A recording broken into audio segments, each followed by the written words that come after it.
Welcome to Brunch, a taste of Tobago. Oh my gosh, I am so happy to see you all. Thank you so much for joining us. Thank you so much for being a part of Brunch, the experience. As you well know, we are broadcasting live on the Amplia Network 102, Facebook, and of course, YouTube. I am your host, J.W. Moore, also known as J Soul, and I will be taking you on a very interesting journey today. There are some wonderful people joining us on the Brunch set, so you guys definitely need to keep in contact with us as we go forward with our various segments. Now, for those of you who are joining us for the first time, our segments are very much themed. One such segment is our Good Stuff segment. And Good Stuff seeks to showcase and highlight empowering men and women, daughters and sons of the soil, my kings and queens who are doing wonderful and amazingly positive things in the world and impacting humanity. So I'm going to take you first to the news day. Helping siblings become advocates. Last Thursday, I had an extremely happy moment as I watched my 20-year-old niece, Maya Nanan, receive the award for the Commonwealth Young Person of the Year. When I nominated her for this award, I never envisaged that it would end with her being presented with a certificate and a trophy by the Duke of Edinburgh, Prince Edward, and the Commonwealth Secretary General, Patricia Scotland, at an awards ceremony at St. James Palace in London. Ooh la la, you guys need to check this out. The news day is buzzing today, guys.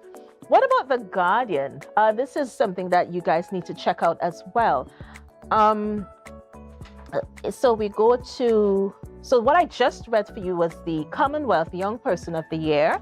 I just gave you a bit of her story, and she is unapologetically advocating for the voiceless. Yes, she is. She is so popular because it's more than one paper that I'm seeing her story.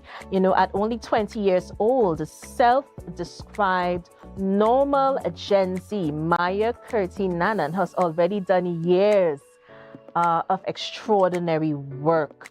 You know, with the 2023 Commonwealth Young Person of the Year, it's a fitting tribute for her dedication to people on the autism spectrum. Wonderful, wonderful, wonderful. Nanan is a young woman undoubtedly deserving of this celebration. She is the founder and one of the directors of the Autism Siblings and Friends Network, a non-profit organization focused on advocacy for support of people with autism. So that's something you guys need to check out. Chutney Soka in Oceania. Ooh, I love this caption so much. The Daily Express takes us to Savita Singh, and she is set to take her Bollywood, get this, Bollywood Chutney Soka hybrid sound to Oceania. Singh will perform 2 shows in Fiji in October. The Shama Sham singer is billed to appear at the Vodafone Arena in the Fijian capital of Suva on October 20th, and the Fun World Plaza Hotel Nadi on the western side of the island on October 21st. Those back-to-back concerts will quite possibly make her the first Chutney Soka act to perform live in the South Pacific archipelago.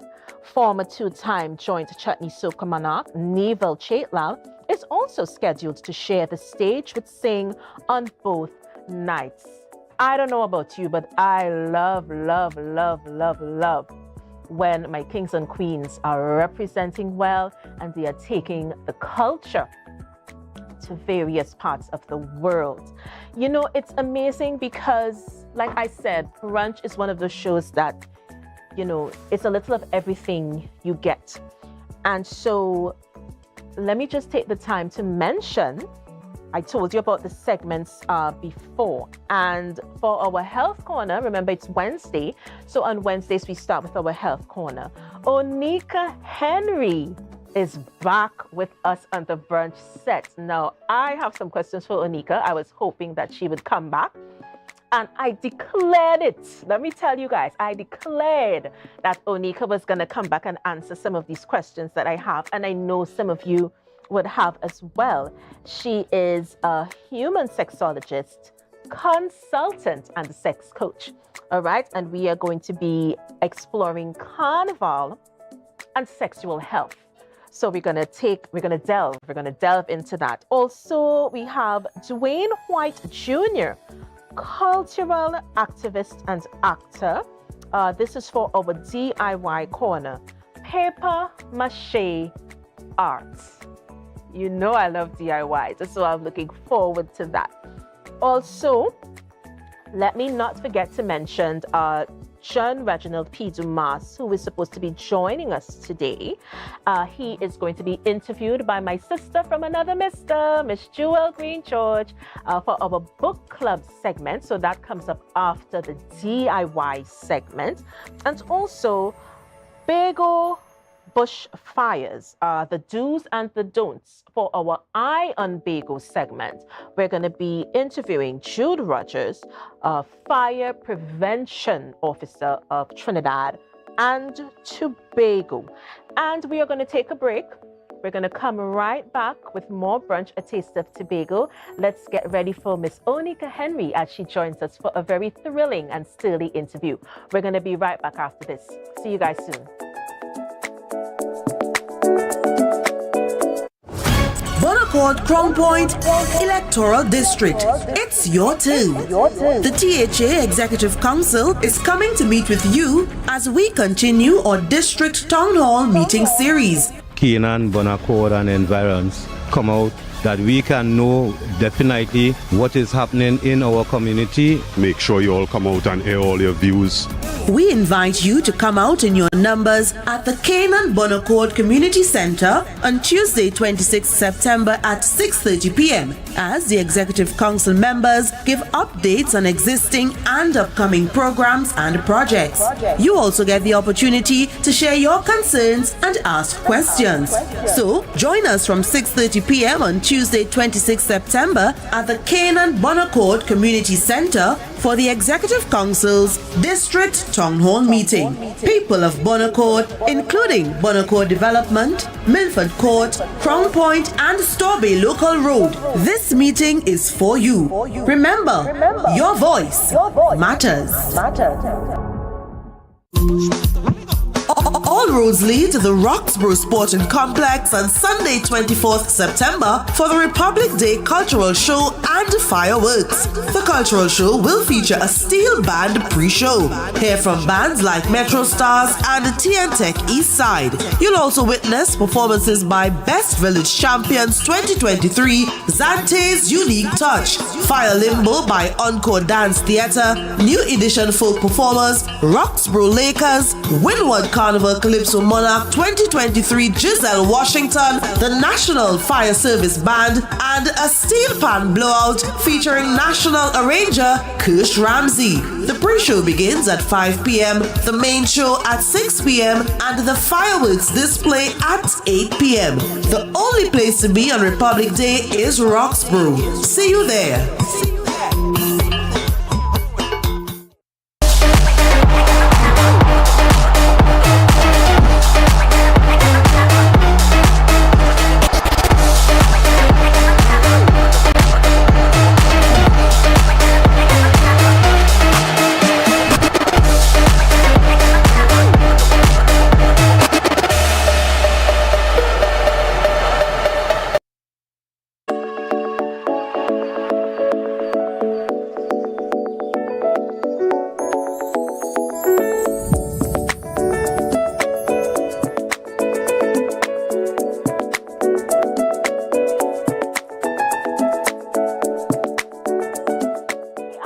Guys, Brunch, A Taste of Tobago. Oh my gosh, I am so happy. I feel so happy today. I'm excited that you guys are here. You know, like I said before we went on the break, my sister Onika Henry is here again, and I can't wait to delve in. It's always such a mind, fulfilling conversation. It's also very thought-provoking, and I'm so glad that you're here to speak with us. So Onika, welcome to Brunch. Welcome back. Thank you. And happy belated birthday to you. Thank you. Oh my gosh. I look at you and I can't even tell what's your age. Okay. So that's a good thing. That's a good Whatever thing. I'm doing is working. Yeah, whatever. You just keep doing that, girl. You're working. So let's talk about Carnival. Mm-hmm. And let's have that talk that people seem not to want to have. We have so many taboos in this beautiful country of ours. Let's talk Carnival and sexual health. First things first, how does that tie in together? How do we relate the two? So that's interesting. Yeah. So a few years ago, someone recommended me to do a TED Talk. I didn't even know at the time, and this might have been around 2019, I believe, actually 2019. I didn't even know at the time that TED had a TEDx Port of Spain, and they recommended me to do a talk. And at the time, the theme was opportunity. And I had to come up with a talk, a presentation, content that reflected opportunities people have to expand their minds, to be transformative, to do impactful work, etc.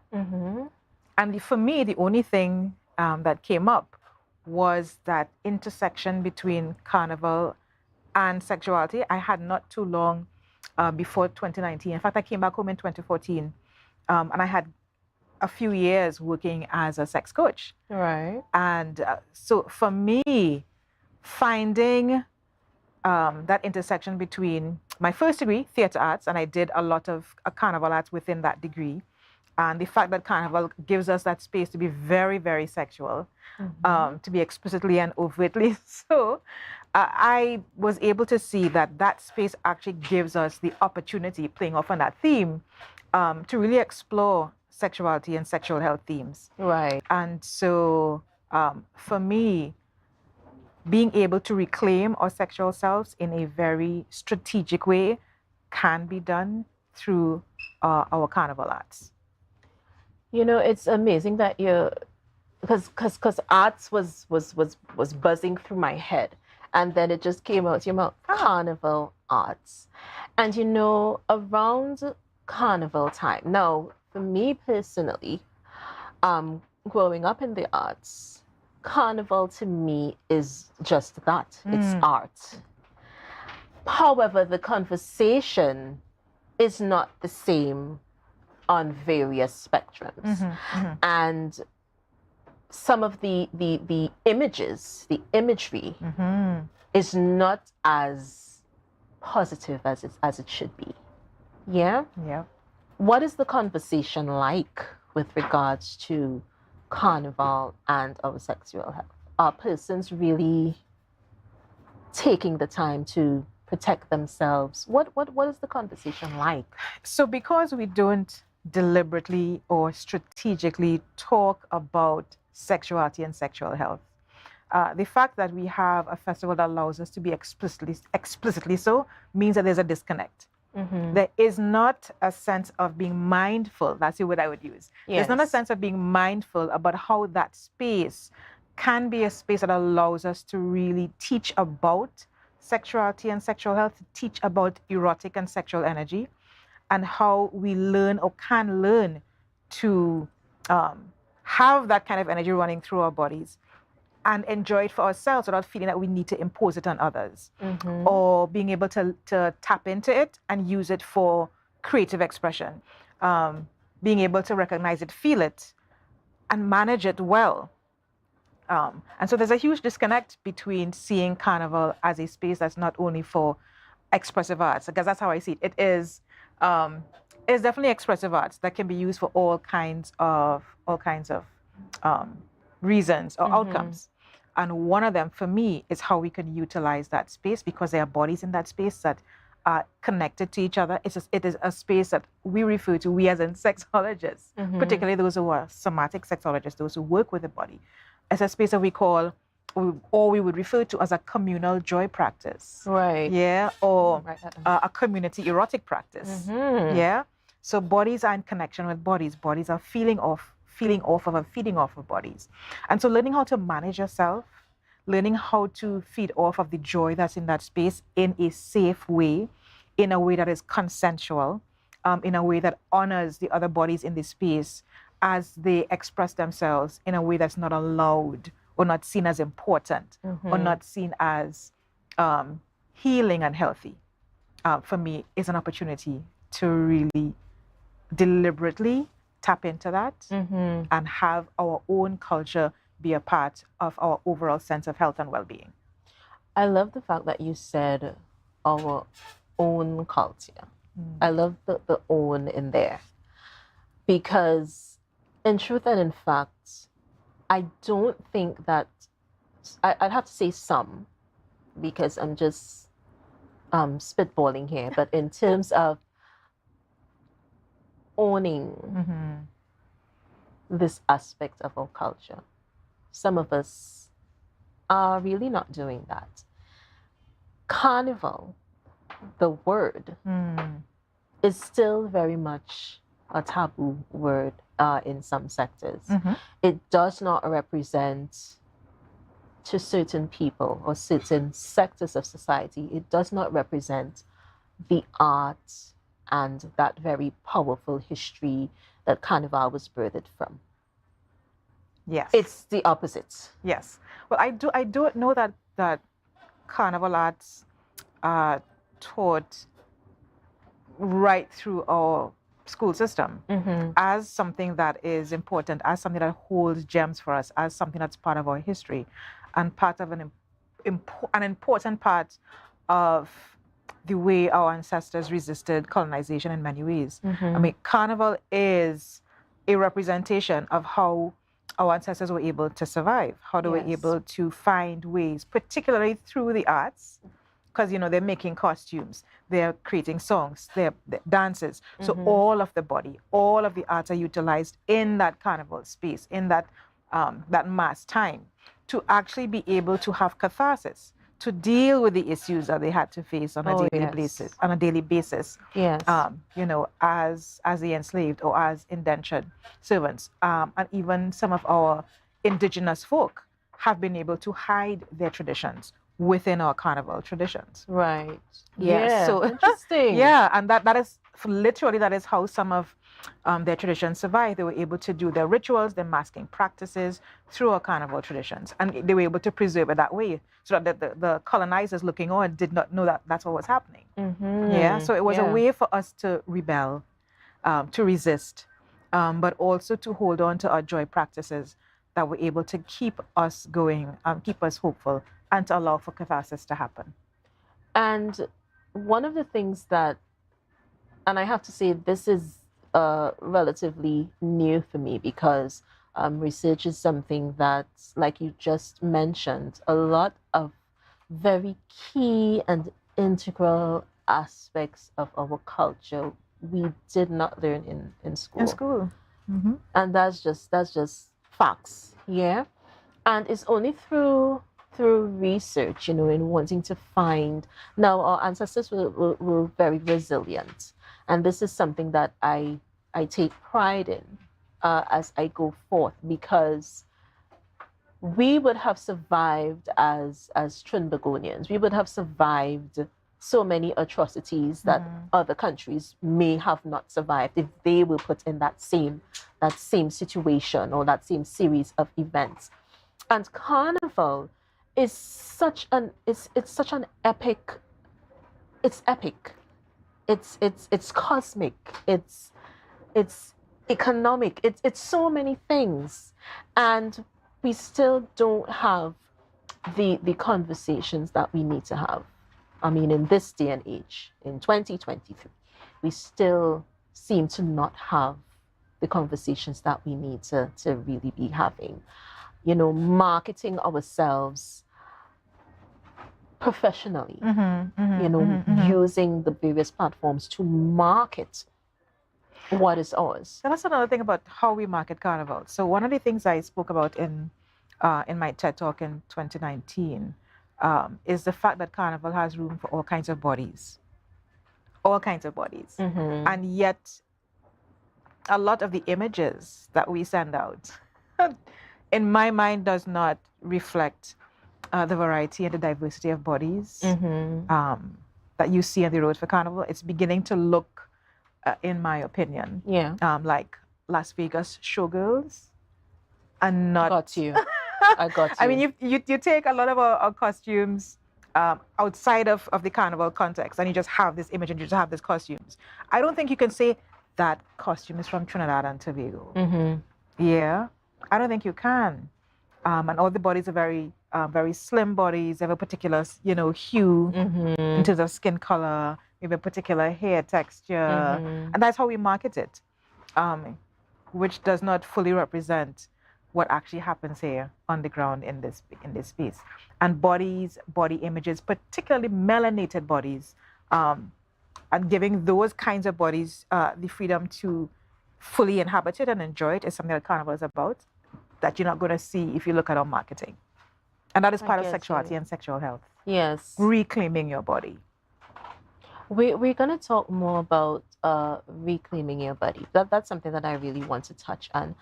I have had some experiences. I've seen it happen. I've seen where persons of a particular hue are not as celebrated. Revered. And so it gets me to thinking. I believe Watchman had a song. It's clear that none of we ain't arrived as yet. And what he was talking about was just this, where you still have those little stereotypes and those little conversations where we are supposed to be a republic, and these are the things that people don't want to talk about. Yes, we're a republic and it's like a melting pot and everything, and that's all well and good, but there still are the conversations that we're not having. So before we take a break, I just wanted to touch on the use of, let's go with alcohol, let's go with drugs of any kind, and how does this impact on our sexual health?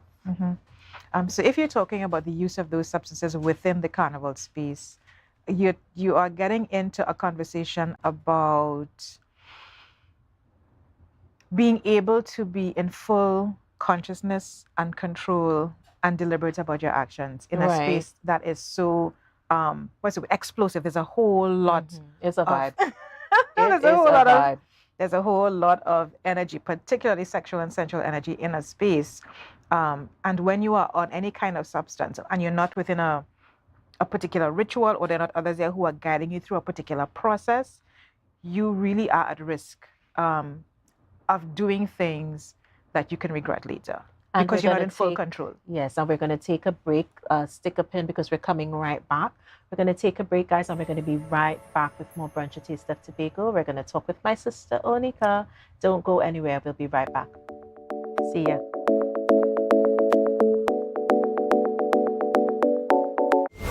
Tobago, get ready to venture into the unknown. Mighty Crush Entertainment presents Dream the Phantasm. Join us on September 30th, 2023 from 11 p.m. to experience your newest reality at the Shore Park Complex, Tobago. And the best part, you can get your tickets now at Lust Restaurant and Lounge, Gulf City Lowlands, Jade Monkey Bar, Pablo's Supermarket, Barcode, Spade, Stumpy Complex Canaan, or online at WeTix.com and IslandEtickets.com. Mighty Crush Hotline 755-7874 on September 30th at the Shore Park Complex, Tobago. Dream the Phantasm. Summerama, real steam for the summer standard. There's a dream for the summer. Dreamy, steamy standard. What you have? All the best deals, no drama. Standard be beat like a hammer. Go tell your friend, tell your papa, tell your mama. We got more, we got more. Standards of what is searching for. Quality brand, discounts galore. New things for the summer, online in store. Summertime is here, so make the most out of it at Standard. Never beating on quality and price. Ignite. So your car break down. Oh, no, not again. And you're worried paying a wrecker could mean a pocket breakdown too. But when you're insured with Tatil, no stress. Yes! A Tatil motor policy has lots of benefits that protect your pocket, like free roadside assistance. That's free 24/7 every time, as many times as you need. Tatil, where people are people. A member of the Ansa McCall Group.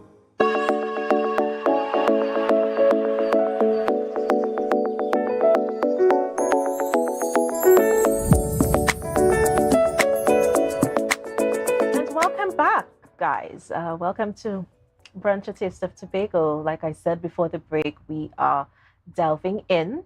My sister Onika is here. And before we went to break, we were speaking on alcoholism and drugs of any kind, and how does that tie into that sexual health discussion. So let's start there. Right. So as I was saying, once you have take into your body any kind of substance that does not allow you to be in full control of your muscles, in full control of your thoughts, in full control of your actions, you're literally putting yourself at risk to be taken advantage of by others. And it also may mean that you are not fully able to be mindful and participate in any kind of action or activity that will bring positive outcomes for you. I mean, there is a particular space where some kind of substance, mind-altering substance, let's call it that, where mind-altering substances are involved. But those spaces tend to be ritualistic and spiritual spaces.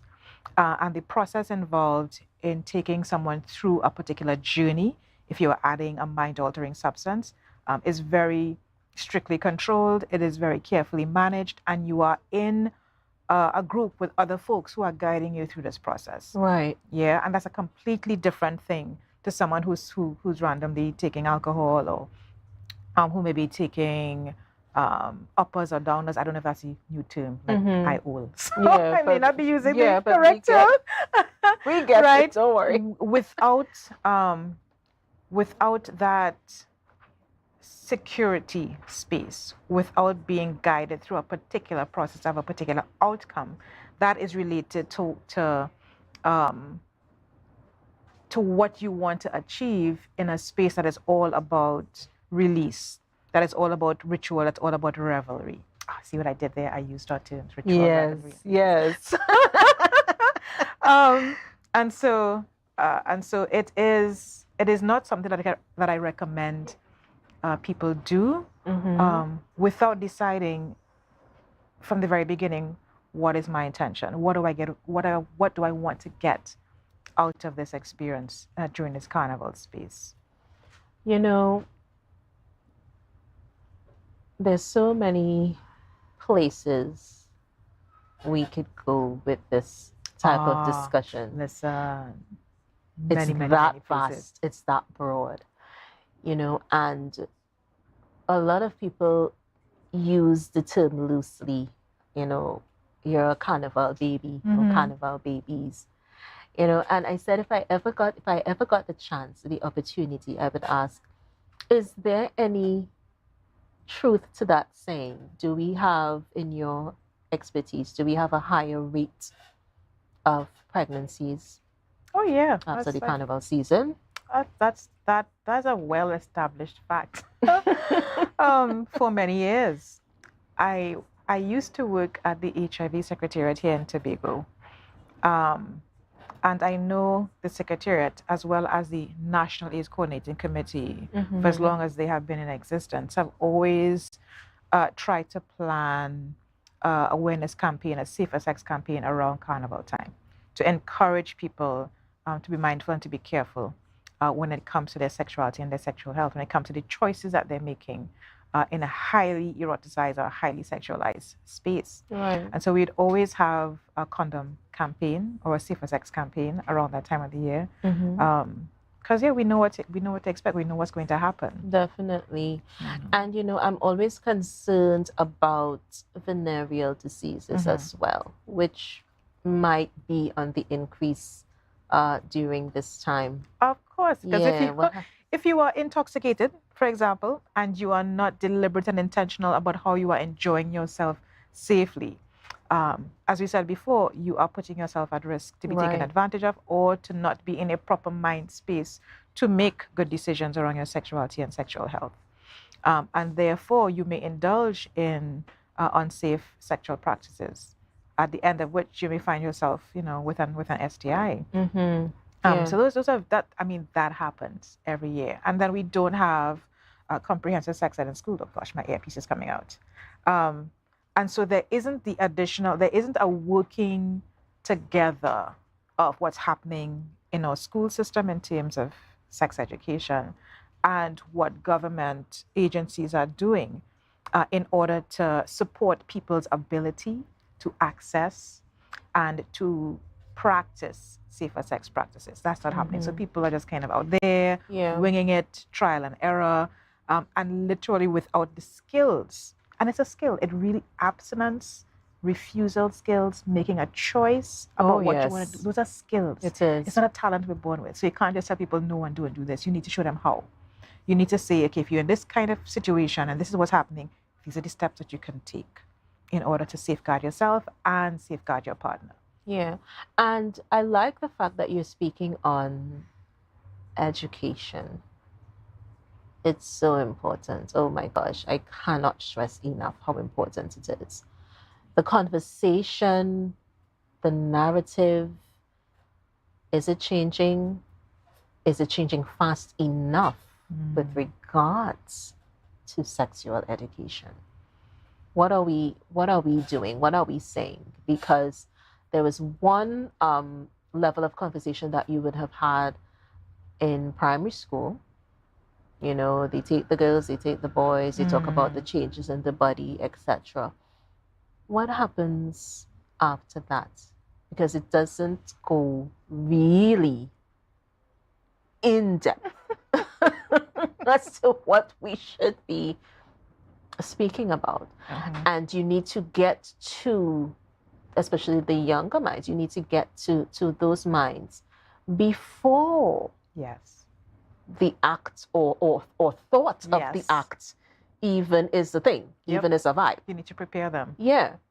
You need to prepare them. So are we changing? Are we being more open to have these conversations? So I don't know that I'm in a position to see, because I'm not in the system. I'm not interacting with schools or even with healthcare systems to get a sense of what's happening. Right. When I did some presentations some years ago after I just came back home, I visited a number of PTs for both primary schools and secondary schools.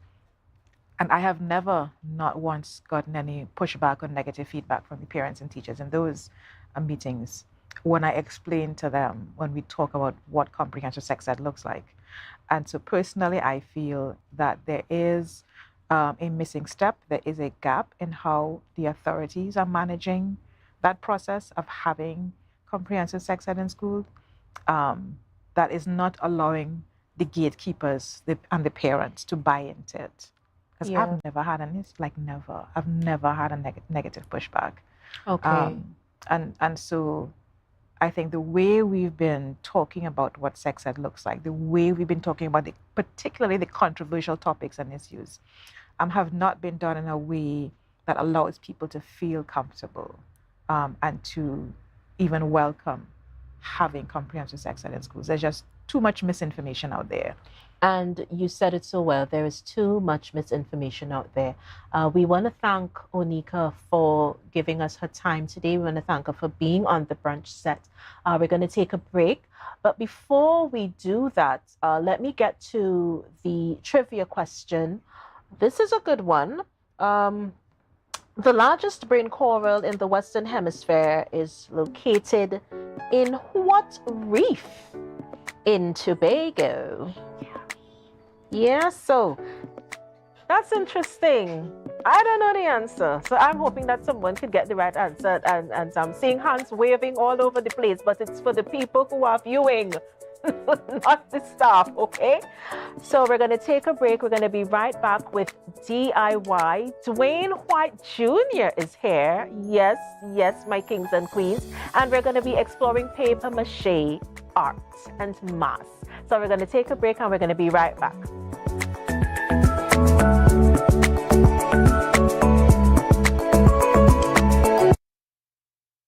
Tobago, after freeness is more speed and better TV. Get a free Samsung smartphone and free installation, plus 200 megabits per second, Paramount Plus, and more for only $299 with a select 200 plan from Flow. Visit online at discoverflow.co today.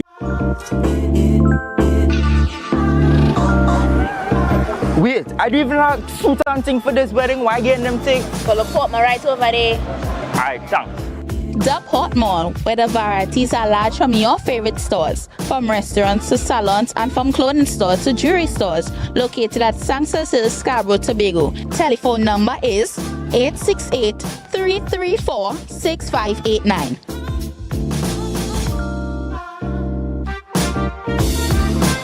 Wow. I didn't expect to see you here. Look good. Thanks. It's all because of you on Port Mall. But here now I'm going to have with you. You want to join me? Yeah, that's okay. Alright. Beat the rush and come on down to the Port Mall. Jimmy's Holiday Resorts has 1, 2, and 3 bedroom, fully self-contained apartments located at the heart of Crown Point. Minutes walk to the popular beaches, restaurants, bars, and the airport. Enjoy our amazing amenities such as fully equipped apartments, complete with Wi-Fi, AC, TV, and a pool, and a mini-mart on the compound. Call 639-8292 or 8929. Jimmy's Holiday Resorts is your family's home away from home. Right now, Tobagonians are just currying down to Bonaccord, right in Stobin Local Road. You know why? To come down and shop at Authentic Builders General Hardware, the only hardware store in Tobago that is giving you guys Trinidad prices. So for instance, such as steel, half-inch and 5/8, $7,895. 5/8 construction ply for $260. Every single thing that you will need to do your home renovation or start your new construction, we have it right here. And to get your quotation, it's very easy. Just WhatsApp us at 272-1990 and we will do your free WhatsApp quotation for you.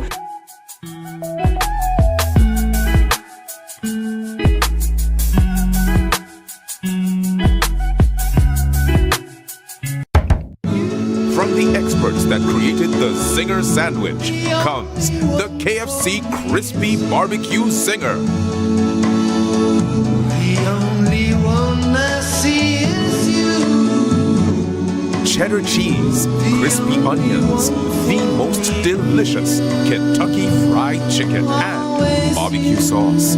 Get ready for a whole new level of flavor. Tobago Glass Supplies has been a leading name for over 37 years in the glass and aluminum market in Tobago. We provide an extensive range of high-quality, innovative aluminum and glass products for commercial and residential use. Competitive prices with superior and professional services by committed employees who are guided by rigid quality standards. Tobago Glass Supplies specializes in the manufacture and installation of glass and aluminum products that are essential to today's homeowners and the business environment. We are engaged in marketing, sales, and installation of a variety of products. These ranges from windows and doors to necessities such as mirrors for homes and vehicles, designed and manufactured in-house or imported.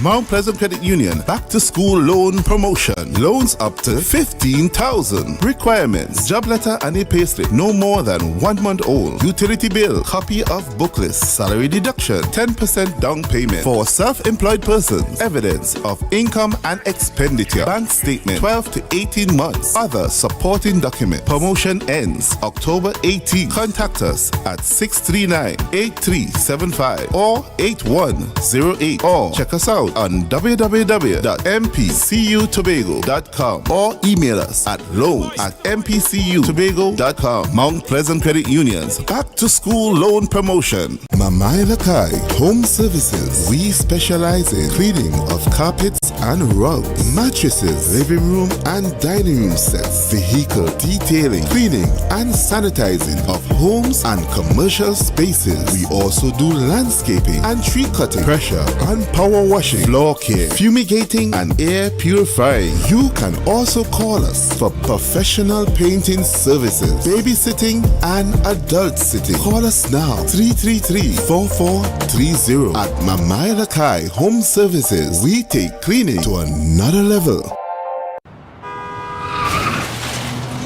Everybody only worrying. Never ever worry. Don't mind how things looking hard. I tell them never ever worry. If your nice car get damaged bad, I tell them never ever worry. What I'm saying is true. So just consider Tatil is always right here for you. I tell them never ever worry. Don't mind if life make you sad. I tell them never ever worry. If your house get flooded out real bad, I tell them never ever worry. What I'm saying is true. So just consider Tatil is always right here for you. I tell them never ever worry. If sickness catch you off guard, I tell them never ever worry. If times fall on you real hard, I tell them never ever worry. What I'm saying is true. So just consider Tatil will always be here for you. Never worry about a thing. Tatil, where people are people. You know what I mean.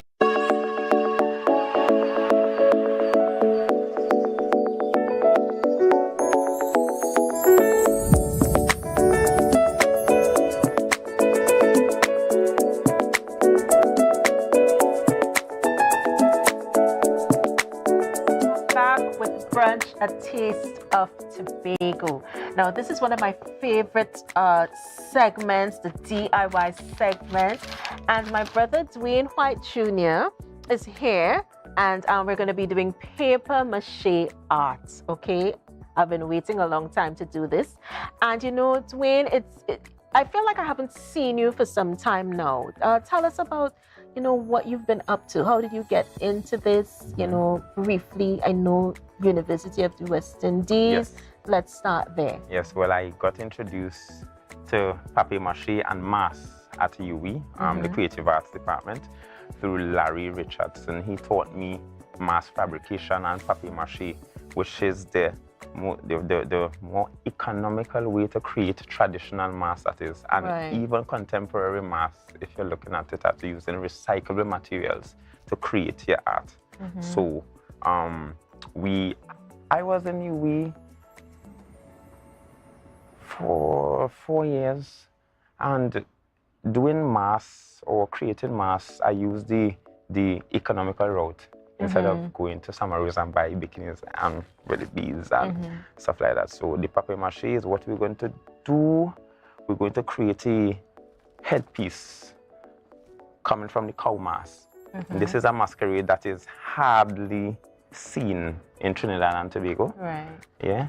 And you were saying this this was one of the oldest forms of creating traditional masquerade. Right. Yeah. We use gazette paper, or we know it as newspaper. Right. Glue, Elms glue. but most papier-mâché artists use poly V. Yeah, it's a type of another type of glue, a more sturdy glue. Yeah, but today we're going to be using the Elms glue.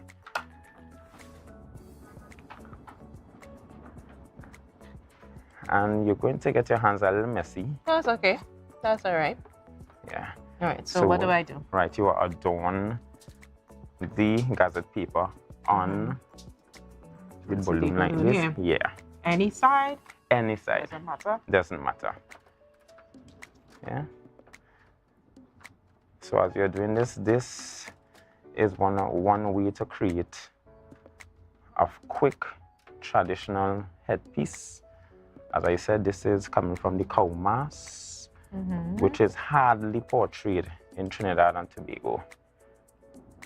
However, it was portrayed in 2016 and 17 when I did it in Oliard Villa Coup. Right. Yeah, in the creative arts department. Is there a specific measurement in terms of how much glue? Because I know there's some people who are sticklers for measuring everything. Yes. So is there a measurement? Is there like a ratio in terms of? Well, how I learned to ratio this glue to water solution is just by freelancing it, you know? Okay. You know, so you will see if the water is too runny, it needs more glue. If it's too thick, it needs more water. Okay. Yeah, but there's no specific measurement to so it's just basic science there. Yep, basic science here. Yeah. So this process, sometimes it takes a while because, as you can see, it has to dry a bit. Yeah. Yeah. So we have to get the whole balloon it has to cover the whole balloon. Yep. Now we are using a balloon because it's one of the fastest way to create a headpiece opposed to wire. Yeah. Now the balloon gives the shape of the cow head. Yeah. And then we use cardboard pieces to make the ears, so you can stick on the ears, and then we papier-mâché the ears and everything like that. Right. And then we have the horns. Now these horns are real cow horns that I got from the abattoir in Tobago. Yeah. Since 2015, yeah, I bought these horns and I use these horns to create replicas of other horns. Right. Yeah. So after we experience the papier-mâché in this, we will have make our own horns. Right. Yeah. So about the traditional mask now, Carnival is coming up. We have our own Carnival, so I'm happy for that. Yes. Hooray for that. Happy for that. So to me, it's a release. It's a release. It's a renewal. Yes. You know, doing this kind of mask, and as a theorist, Horace Wilson said, this is awakening our sleeping resources. Yes, it is. And our sleeping resources stems from cultural, ecological, you know, and even in ourselves, you know, how we perform it, what we do to create it, you know. So every creative have that sleeping resource that they have to tap into. Definitely. Yeah? My sleeping resource, as I say, we are exploring it now, creation of traditional masquerade. And how long have you been involved in this particular type of art? Because I know you with other forms of art. I know you with music, I know you with acting, I know you with dancing. But in terms of creating masks, how long have you been part of this wonderful I was a part of creating and performing masquerades since 2008. Right. Yeah, my first performance was with Pookie from the market, when the market was the market in downtown Scarborough, right there. Yeah. Yeah, so I performed with him. I wasn't creating anything, I was just performing, and I loved the performance in the Jambolasi form. That's my mask calling. Yes. Yeah? So yeah, your whole vibe when you're in that Jambalasi costume. Yes, that's my mask calling. And then I was pushed to go to university by one of my mentors, Jared Primer. Right. And there I met Larry Richardson, sorry. And he introduced Larry Richardson in the mass and fabrication department. And he introduced me to creation of the traditional mask using our recyclable resources. Right. Yeah. So I got into creating masks in 2015 when I went to the University of the West Indies. However, my performance of the art stems since 2004. Yeah. Yeah, because I remember you from 2004. You were one of, what I remember is what's iconic for me in terms of your display of talent is that Jab Malassi. You embody it, the character so well. There are a few persons that I have seen with the Jab Malassi portrayals. And embodiment is something that comes from within. Comes from within, and that's why I mentioned the sleeping resources to begin with. Because each and every one of us have that to tap into. Yeah, and Juve, the process is about a renewal, right? If you see the flock of people coming down from Color Hall in the mud, you will see that release. They adorn them or they mask to unmask. So when you're unmasking how you really feel what's inside, your sleeping resource is to revel. Your sleeping resource is to be awake. Our culture permits that. Yes, it does. Since enslavement. So this is a mask of it's a rebellious mask. It's rebellion, but it's artistic rebellion. That's it. Because we had to be resilient. You know, colonialism wasn't very nice to us. No. So we have to have a way, find a way. To have a other voice. And through playing of the mask, through this release. And being smart about it, because you had to be cunning. Exactly to be, so. You know, smart in terms of your rebellion. So I will say our culture have a richness with our masquerade and how we portray. Yes, I agree with that. I also think that, you know, the conversation it's changing with regards to art and appreciation of art. And so how do you feel about that?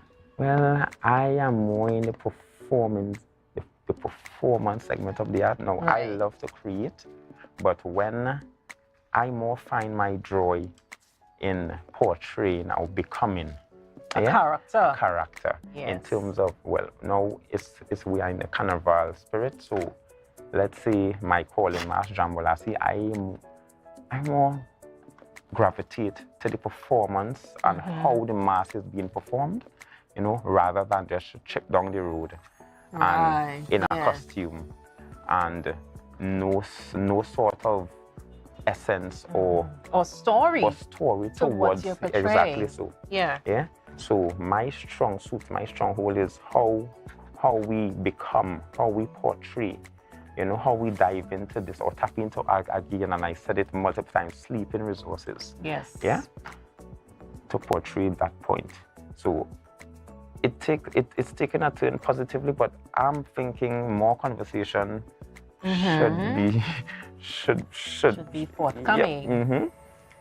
Because what's the conversation like with the young people? Are more youngsters getting involved in carnival at this aspect? Well, I would say so in terms of playing, in terms of mass creation, but I will also say contemporary mass have its place, traditional mass has its place also.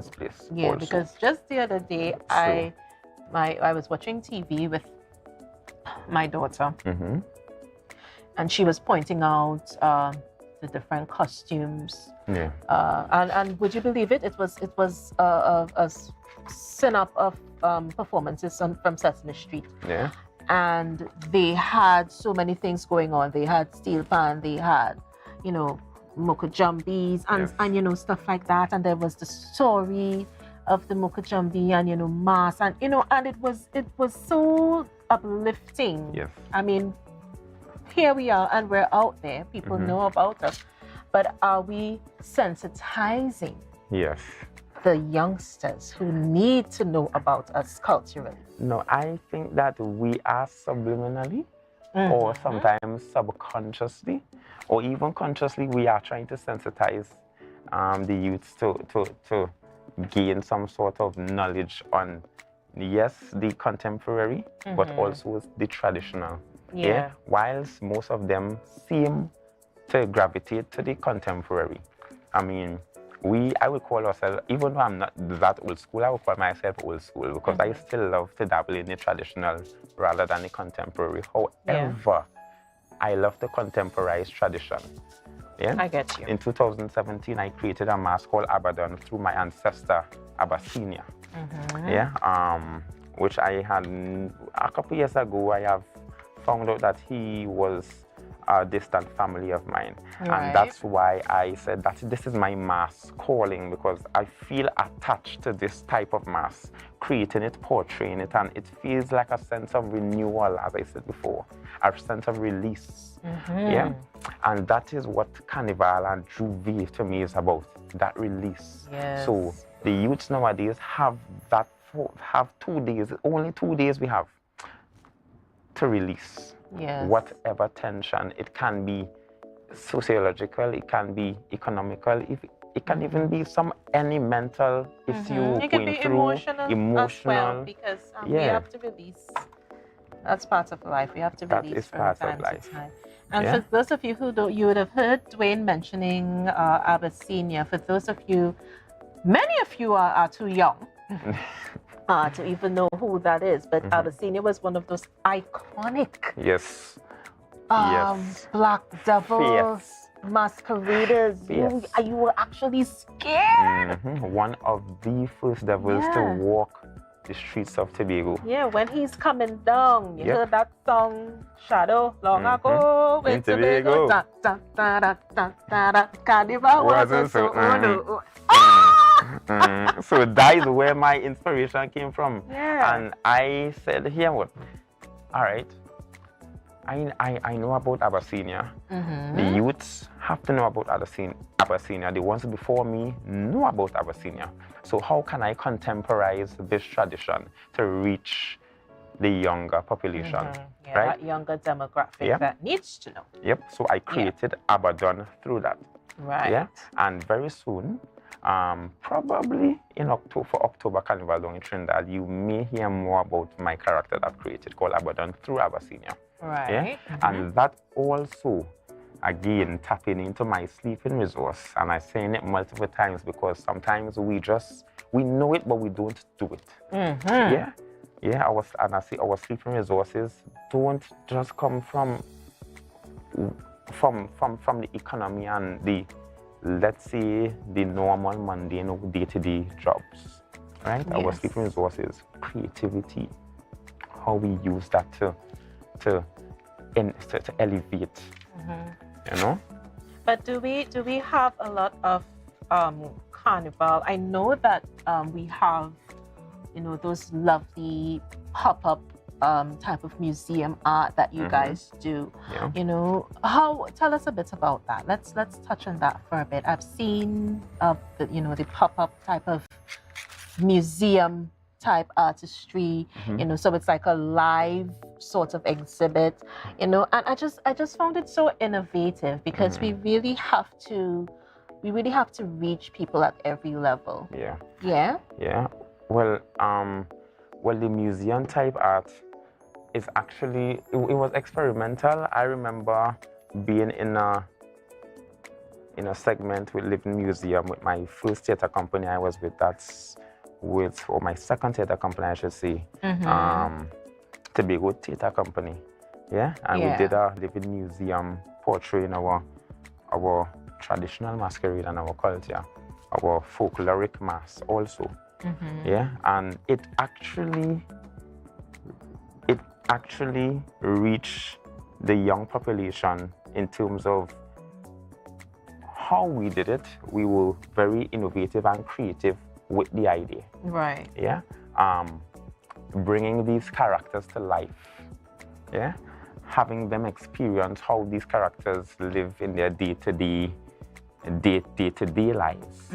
Yeah. So it's a new and not so new way to dive into again sleeping resources. Yeah. So we're gonna keep coming back to that that topic because it's definitely something that needs to be visited. Yep.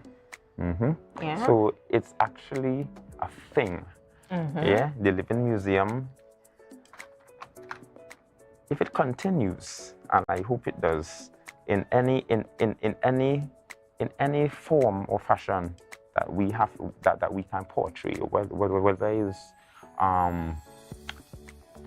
in the art industry or culinary, can have that kind of food museum.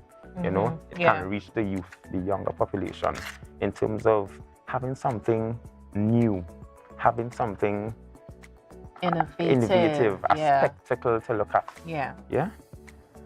So right, so these here are the ears. How is it supposed to turn? Oh, we have a spot here with no paper. Yeah. Need to fix the spot. Now, this usually with the sun being so hot, this may take around 45 minutes or less to dry, but this usually takes within like an hour, 2 hours to dry, and then we put on another layer to strengthen it. Right. Yeah, because it's a headpiece, papier-mâché.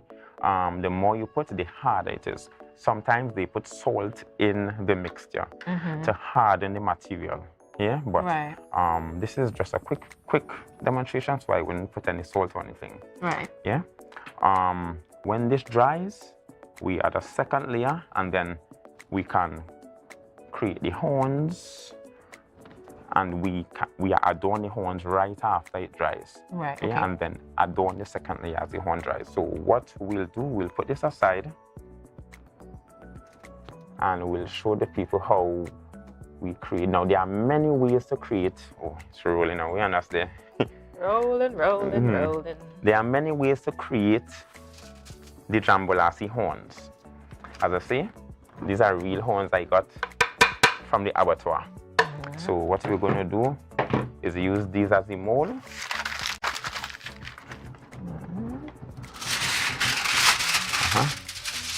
And we have some foil here that we have to adorn the horns with, right?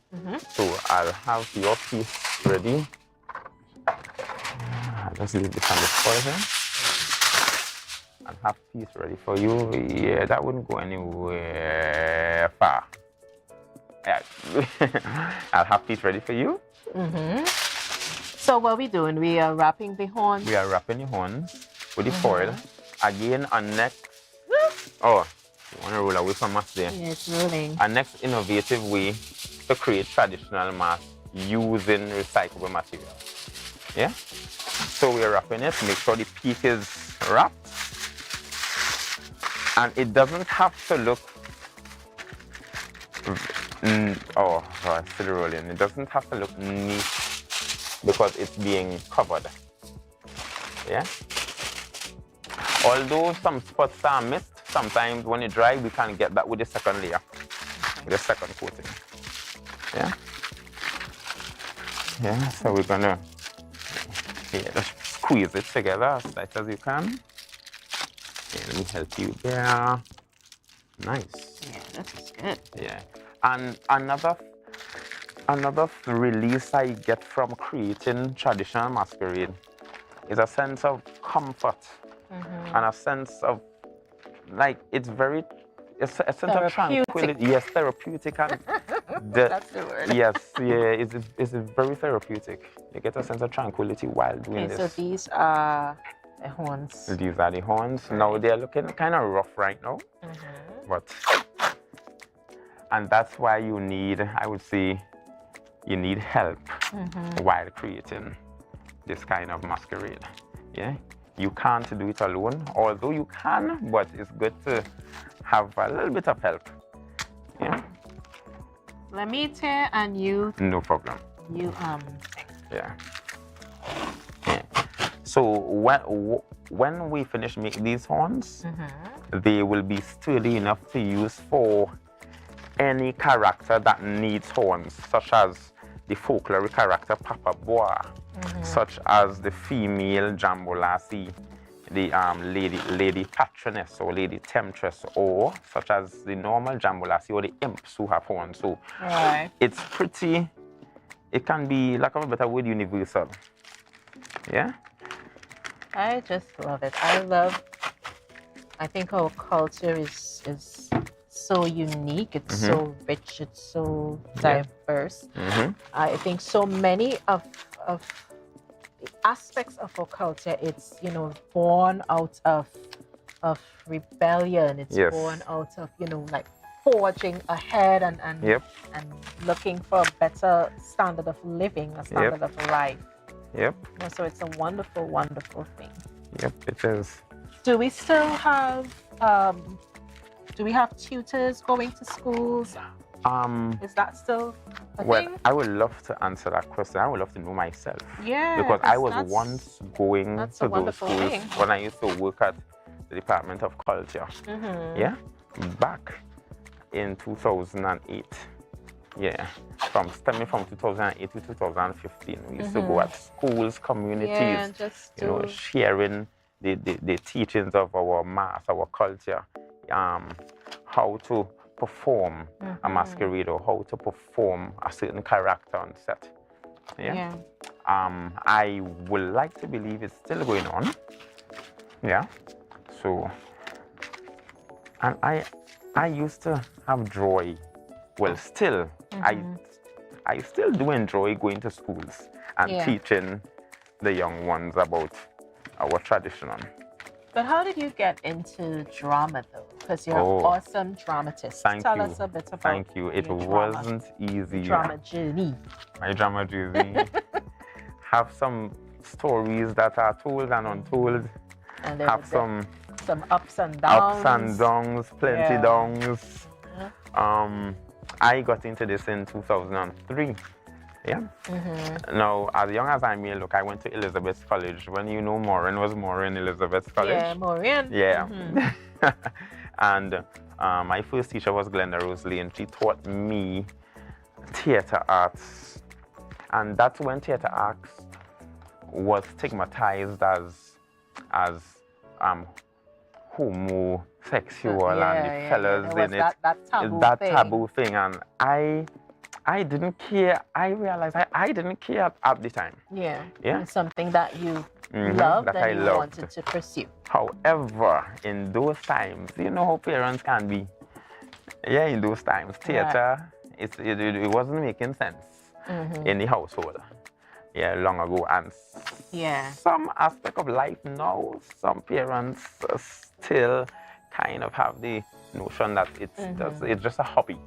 You know, but it's still a sore topic as well. It's still a sore topic, yes. Yeah, when youngsters want to make a career of arts. Yep. Yeah. And that was my first love. Despite I was versed in sound technician. Yeah, my first love was on stage. Right. Yeah. So much that whilst doing my CXC, I dropped accounts for theater arts. Right. Yeah. And the household wasn't happy for that. I dropped accounts for theater. And so it was a bit ticklish. It was a bit ticklish. Yeah. And my journey started in 2000. After 2003, I acted in Voices of Africa. Yeah. So this is a replica. Yeah. And now what we are going to do is just full them. Stuff it. Yeah, stuff it to just have it firm, sturdy. Yeah, so as I was saying, in 2003, I began performing. I got into the arts through Glenda Rosalie, and then it segued when I transferred to Mason Hall Secondary School, and then got picked up by Dr. Brenda Baden-Semper. Right. Yeah. She was my second my second theater teacher. Yeah. Mm-hmm. I had a lot of mentors. Yeah, I had a lot of teachers. Because I was just about to ask you about some of the persons that you may have met on your journey. Countless. In Tobago alone, the names are too much to mention. Stemming from the recent, I would say the recent Miss Rachel Pierre, the recent Jared Primer, my mentors. Stemming from Tony Hall, God rest his soul, Louis McWilliams, Dr. Ifewo Wilkinson.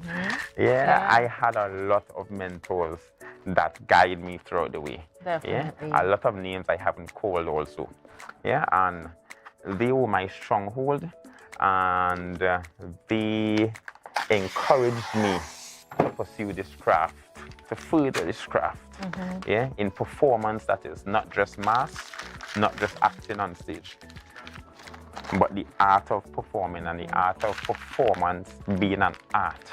And owning your art, owning your craft. Because that's the thing, letting your art speak through you. And I think that's why you love doing characters. Because it allows you to dig. You dig deep. It have a library of characters, and when I have a story about that too, how I develop my characters on stage. One way, after my tenure at university and COVID hit, right? COVID hit around 2020 or 2020. Yeah, 2020. And I came back to Tobago. Now I was into the mass arena and into the performance arena in Trinidad. And when I came back to Tobago, it all fall down. Ashes, we all fall down. Ashes go, puppy lay down, as they say. I began to cash. I began cashing. And that's where I met there's a wide array of characters just coming and all sorts of characters.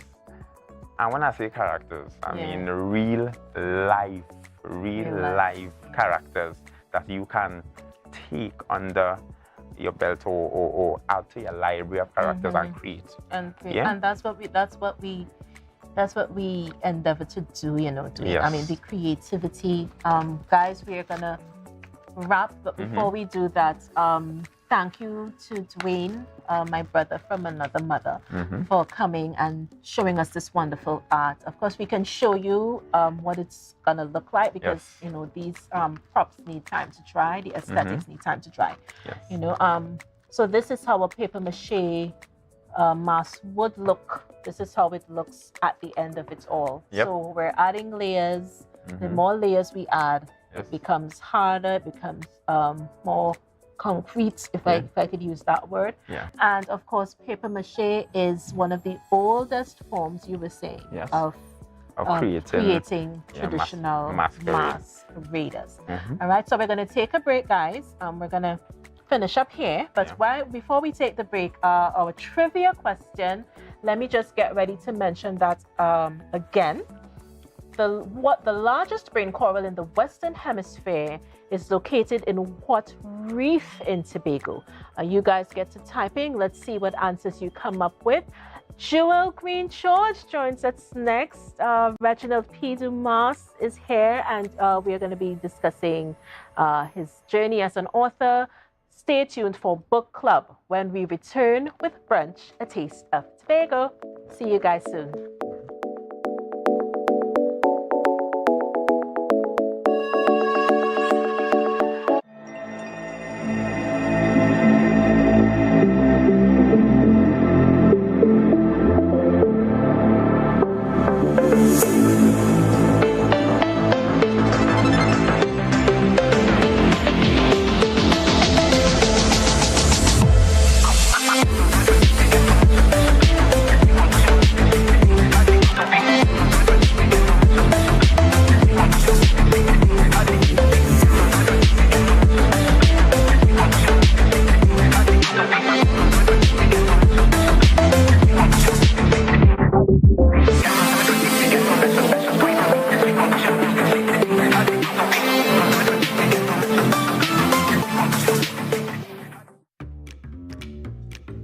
but this place is boring enough. We don't even do nothing. Let me go somewhere now. I really want some new things, yes?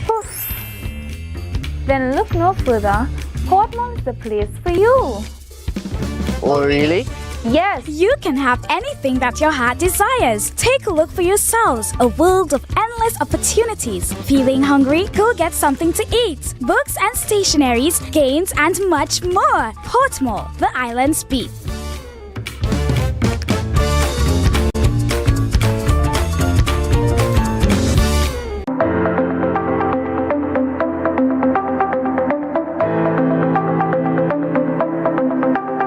Full disclosure with the executive every Thursday at 8 p.m. only on Tobago Updates.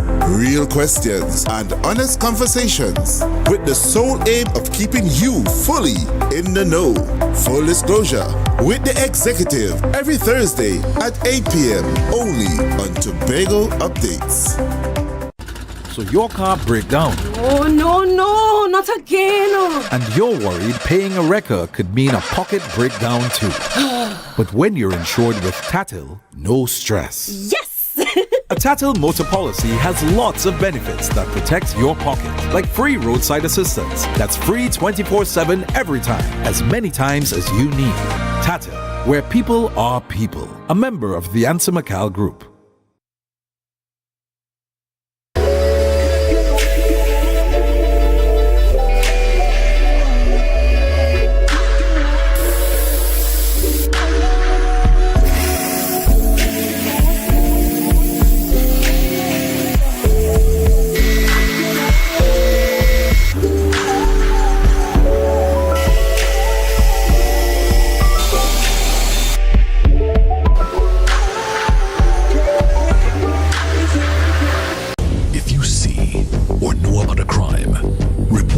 Safely and anonymously. Call 800-TIPS. Help stop crime. You can play your part safely and anonymously. Report a crime. Earn a reward. Call 800-TIPS. Help stop crime. Be a hero. Champion. Fearless citizen. Be a crime stopper safely and anonymously. Call 800-TIPS. Help stop crime.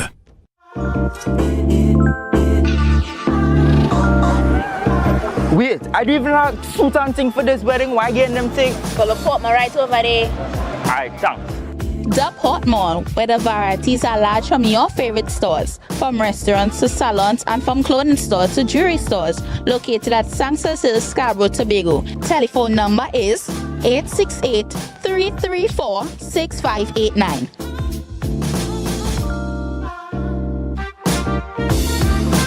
Wow. I didn't expect to see you here. Look good. Thanks. It's all because of you and Portmore. But here now, I'm going to have with you. You want to join me? Yeah, that's okay. All right. Beat the rush and come on down to the Portmore.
to you and welcome to Book Club Corner. I am Jewel Green and thank you for tuning in with us.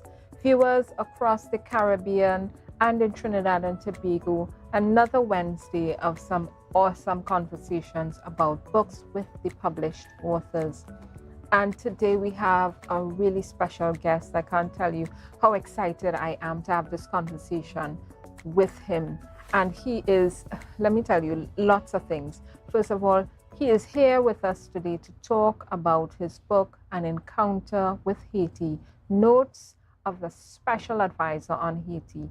And he is here in his primary role as the former Special Advisor to the United Nations Secretary General Kofi Annan as the Special Advisor on Haiti, as well as he's the former Permanent Secretary in the Office of the Prime Minister.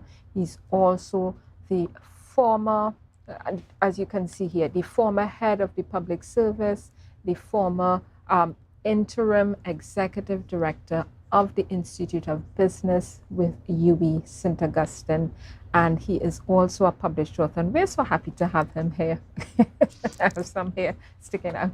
I'm so happy to have him here. And he is none other than Mr. Reginald Dumas. We're so pleased to have you here. We're excited. His book is entitled An Encounter with Haiti, and we're going to get into this book today. It has some really good nuggets inside of here. People are telling you, get this book, get it now. Mr. Dumas, before we start, we always do some wine tasting here at Book Club Corner because we do brunch and we like to relax and have a sip and a chat. So we have here some sweet potato wine. And Mr. Dumas said he has never had it, so this is his first time. And this wine is from Joe Field, a local wine company. They do local wines, and we support local here. We want to make sure that our local industry, whatever it may be, gets the support that they need. And they give us some wines, and we make sure you know where to get your local wine in Tobago. And this is sweet potato wine. We're going to do the 5 S's of wine tasting, and that means we are going to be seeing the wine. We're going to look at the clarity of the wine. Then we swirl the wine. We look at the legs. This one has some good legs on it, so we know the sugar content is up there. And then we sniff the wine. And we sip and savor.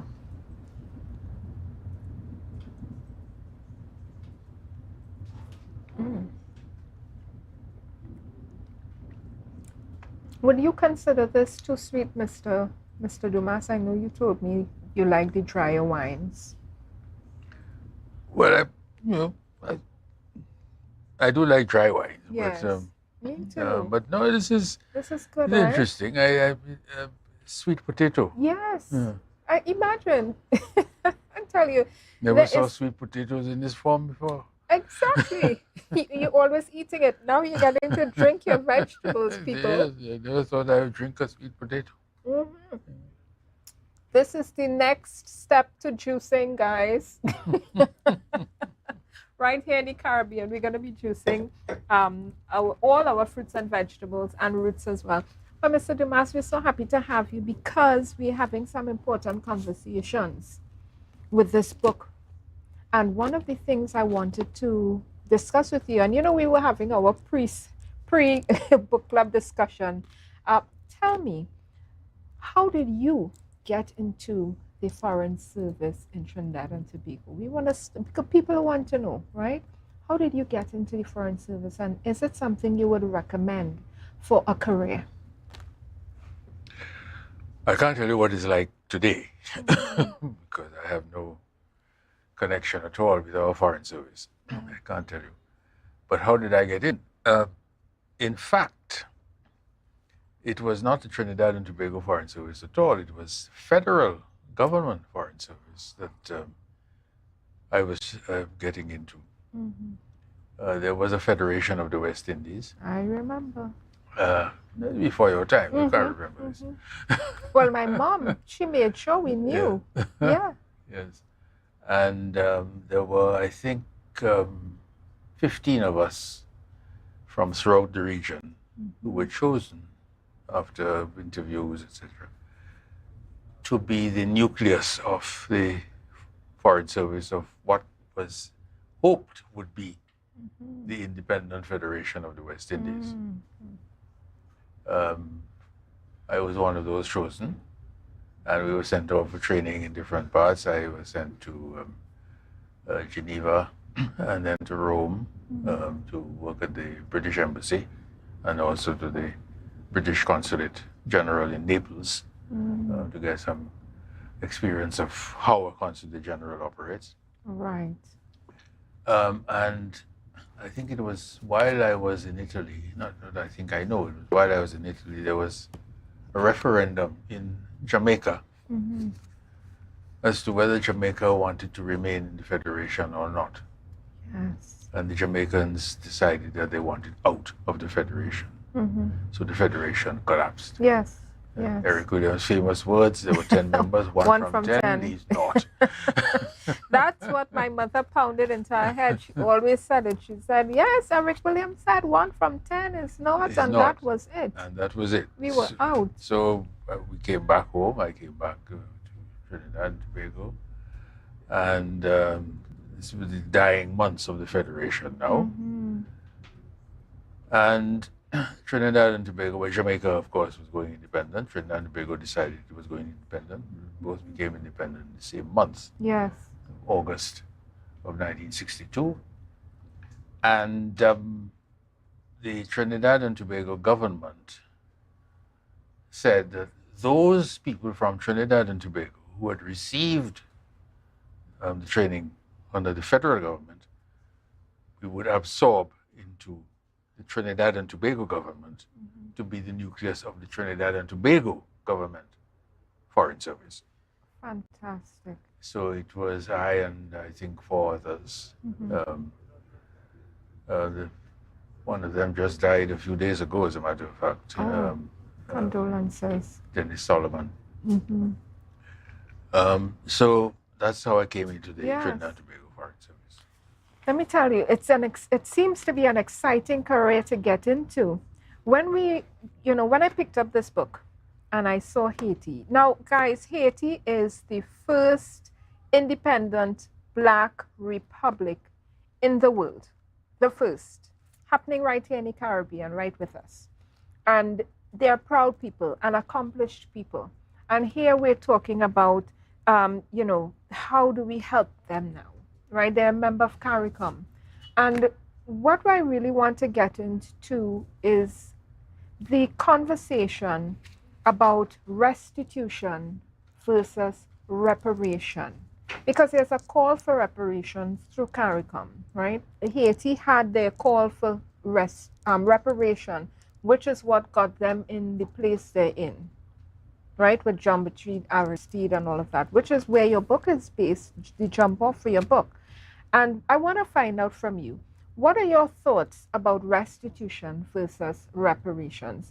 Because France made Haiti pay restitution, and the New York Times has calculated it to be the tune of $115 billion that they have paid over 70 years, right? Over 7 decades they've paid this money.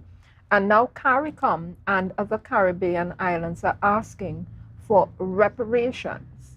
And tell me your thoughts on those two. I mean, they're from the same root, right?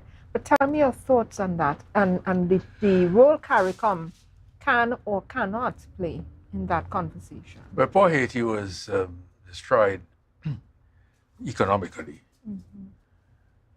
first by the French, then by the Americans, and I regret to say by a number of Haitians themselves, because we have to face the realities. Yes. It was not only people from outside, it was also people from inside who were being corrupt Yes. and who were not treating their own people well. Haiti had fought for its independence. It had kicked the French out. Long civil war, which ended with the independence of Haiti in 1804. And Haiti economically was doing pretty well after that. Its exports of whatever, sugar, rice, etc., Yes. was doing pretty well. The French never accepted the fact that they had been expelled. Yes. And so after some years, they came back and blockaded the ports so that Haiti could not export or import. And they said to Haiti, well, we will only remove this blockade if you pay us restitution for what you did to us. So the fact that Haiti had fought for its independence was now being held against Haiti. You had no right to do that. You had the right to remain as colonials Yes. Begging. and as slaves. Yes. Underdeveloped, unproductive. Fast and out of and place begging. to talk about independence. Yeah. And actually to win independence And to be moving forward. and to be moving forward. So Haiti found itself in serious trouble. It had then to borrow money Yes. to pay the French From from French banks Imagine. to pay the French government. My God. Then the Americans arrived in the 20th century because they had to borrow also from an American bank. So that the Americans said, well, we have to safeguard our money too, so we have to send people in there and we send troops in to occupy Haiti. So you're paying the French and you're paying the Americans at the same time. How can anybody, I mean, if we break this down, let me bring this down to you all guys. If we break this down to a personal level, imagine you have now gotten emancipated from slavery. And now you're trying to make a life for yourself and for your family in Tobago. We're using Tobago, that's where we are. And now here comes the slave master telling you, you know, you got away from me and you have to pay for that. And you have to pay me because I lost you. And now I want you to pay, you don't have any money, huh? I want you to find money to pay me, and then now you have to go borrow from persons I affiliated with to pay me, and then after you pay me, you have to pay back the people while you're still struggling to catch yourself. So let us say, you know, the banks, 2 banks now you owe, plus your old master you owe, because you get away from him and he's not pleased about it. They're controlling your trade as well. Yeah, how are you going to get out of that? That is a lot of financial strain to be under. Tremendous strain, and unfortunately, there were Haitian dictators that did not behave themselves properly, who exploited their own people Yes. in order to enrich themselves. In more recent times, we had the Duvaliers, of course, father and son. Mr. Papa Dumas, I want you to hold that thought. We're going on a break, guys, and when we come back, we're going to continue chatting with Mr. Dumas about his book, An Encounter with Haiti. We're talking about the coup of 2004. His book was written in 2008. We're talking about Jean-Bertrand Aristide. We're talking about his resignation. We're talking about a lot of things here, guys. Get in here. We're coming back in a few minutes. Book Club Corner this Wednesday with Mr. Reginald Dumas.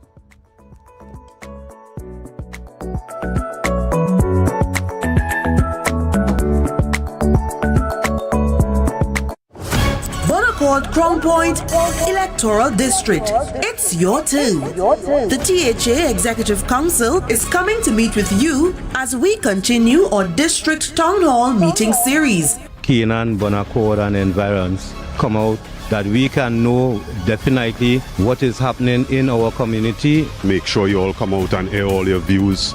We invite you to come out in your numbers at the Canaan Bonaccord Community Center on Tuesday, 26 September at 6:30 p.m. as the Executive Council members give updates on existing and upcoming programs and projects.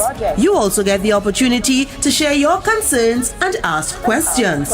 So join us from 6:30 p.m. on Tuesday, Tuesday, 26 September at the Canaan Bonaccord Community Center for the Executive Council's District Town Hall meeting. People of Bonaccord, including Bonaccord Development, Milford Court, Crown Point, and Storbay Local Road.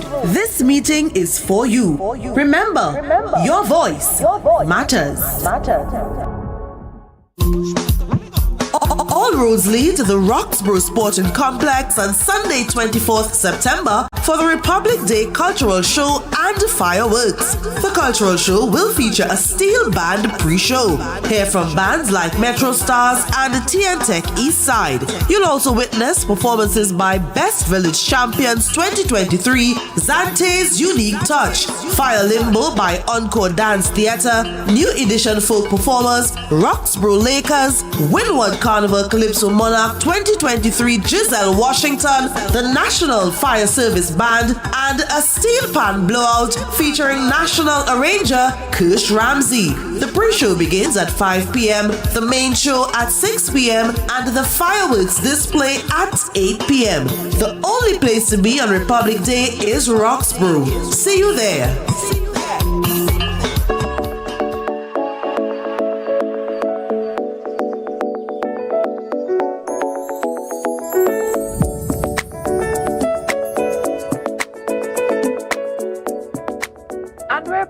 Guys, with Mr. Reginald Dumas talking about his book, An Encounter with Haiti, Notes of a Special Advisor. And let me tell you, this conversation, you do not want to miss a second of this. Go get your friends, go get your snacks, go get your drinks, find a comfortable space. We have things to talk about. Mr. Dumas, tell us. Set the stage for us. Sicily, I'm joking. Haiti, you know. So Jean-Bertrand Aristide has to resign, quote unquote. That's what they told you. Yes, that's what they touted as what was happening. That was not it. They told him he had to resign. Yes. He had to in go. no uncertain terms. Yes. And then his family lived The French in and exile. the Americans. This is 2004. This is 2004. Your book, written 2008. Tell us about how this book came to be, written about your work as a special advisor to the United Nations. Well, you notice that the first part of the book I finished actually the following year, in 2005. Yes. Then I wrote a long epilogue, which is almost as long as the main book itself. And that was 2008. Because I left it there and then I added all this stuff afterwards. Mm-hmm. But I came in 2004 at the invitation of Kofi Annan, who was then the Secretary General of the United Nations. Mm-hmm. Called me here one morning, and I was in my study at home, and the phone rang, and it was Kofi on the phone. And he said, look, I'd like you to be my special advisor to Haiti, on Haiti. Mm-hmm. I said, what? I said, well, let me think about it. And he said, no time to think about it. You have to let me know. So this was the most rapid thought I've had. Mm-hmm. I can imagine. And I said, okay, it's a challenge. And I like challenges. So a few days later, I was on a plane to New York to go up there to sign all the contracts, receive briefings, meet with people, read documents, etc., etc., etc. The idea being that after a few days up there, I would fly down to Haiti to meet with Aristide. The only trouble was that while I was in New York, Aristide was removed. Imagine. I was looking at TV the Sunday morning in my room in the hotel, and I see Colin Powell, who was then the Secretary of State, U.S. Secretary of State, saying, this is the logic. This is the logic you get in international relations among the powerful when they want to get rid of you, or have got rid of you. So done deal. Aristide was, yes, he was elected democratically, but he didn't govern democratically. And I'm sitting there looking at this, I say, I don't believe my ears. Because the United States, after all, is a country that has fraternized with dictatorships all over the world, where people are not even elected, let alone democratically, and certainly don't govern democratically. But Aristide had to go. They sent in a plane from Guantanamo in Cuba, pick him up, having told him, you have to go. They took him out. They didn't even know where they were taking him. No. Because I read some of the works that came out of, you know, what happened, and I saw that he kept asking them, and they couldn't give him an answer, No, not because they didn't want to. Yeah, they didn't know. They didn't They know. didn't know. They took him, they flew him out. If they refueled in Antigua. And if you refuel in Antigua, it means you're going to take a long trip. A very long trip.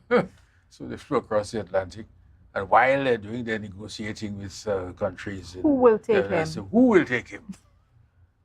And finally, one country, the Central African Republic, said, we will take him. So they went and deposited him and his wife and his entourage in the Central African Republic. Yes. Now, you have been elected democratically, but you haven't governed democratically. And this is a reason for your removal. But when the great and the powerful want to get rid of you, they will get rid of you. Those are conversations when you start to use words such as the large powers, right? And the small island states and the small, you know, those kinds of words that get bandied around. We know what that means as CARICOM people. You know, we're looking at this situation that happened there. We're looking at his removal. And Haiti is now a CARICOM member. He was a CARICOM member then. And CARICOM was most upset. Most upset to have conversations, but not to do. Well, talk about some of the shortcomings, or what we would call failings of CARICOM, perhaps to action some of the things that they talked about. In all fairness, I have to say that the Jamaican Prime Minister, P.J. Patterson at the time, was not merely furious by what had happened, because CARICOM had worked out a Haiti plan, you know, because Haiti was not doing well. I mean, yes, long before anything Powell said or the French foreign minister said, Haiti was not doing well. Yes. And they said, look, we have to help Haiti. And so they had worked out a CARICOM plan, which had been put before the United Nations as to how CARICOM and others too could help Haiti. So when Aristide was removed, Patterson hit the roof, because he was then the chairman of CARICOM, and Jamaica was the one pushing this plan in particular. And he was fit to be tied. I can imagine. I mean, the hubris of these people to just remove a he was so angry. I mean, he attacked the United Nations. He called them all kinds of names, etc. And I am from a CARICOM country. I have to meet with Patterson. So I said, I hope I survive. My God, what a time. So when I was, I did fly down to Jamaica from New York to meet with Patterson. Had to face the music. I mean, I can't run anywhere. But it's not nothing personal against me, obviously. Yes. I mean, in fact, we've always got along well with each other. And he expressed his anger and his dismay to me, which I could understand. 2 weeks later, after Aristide's departure, I think he left on the 29th of February. 2 weeks later, on 15th of March, Aristide was in Jamaica, having been brought from the Central African Republic. Well, now, the Americans are saying, who is Patterson? Who does he think he is? We have put him in the Central African Republic, and he brought him back into the hemisphere. Yes. Back into Jamaica. Yes. Who is he to bring him into the hemisphere? That's what they said. But whose hemisphere? That was the response. Whose hemisphere? Well, you know whose hemisphere it is supposed to be. Let me ask you, Mr. Dumas, when we look at CARICOM in terms of what they can do, right? Their teeth, right? The ability to, yes. How, when they talk about a bite and a bark, right?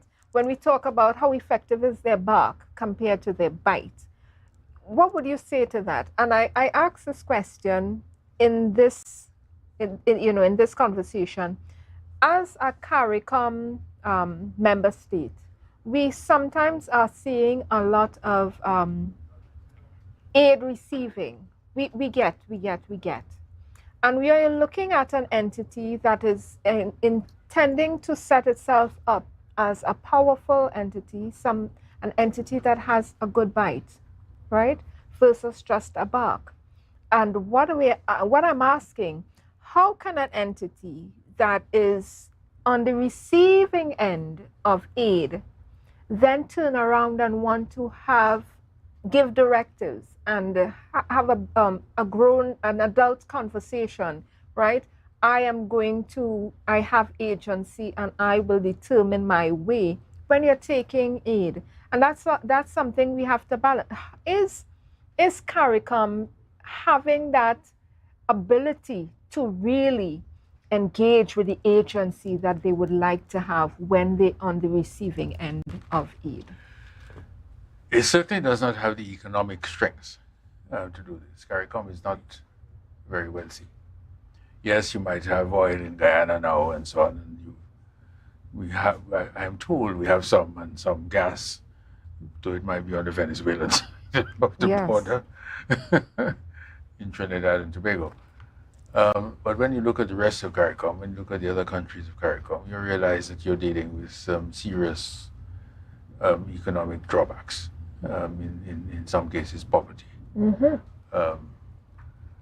Now, a poor country is not in a position to flex muscles because it may not have any muscles to flex.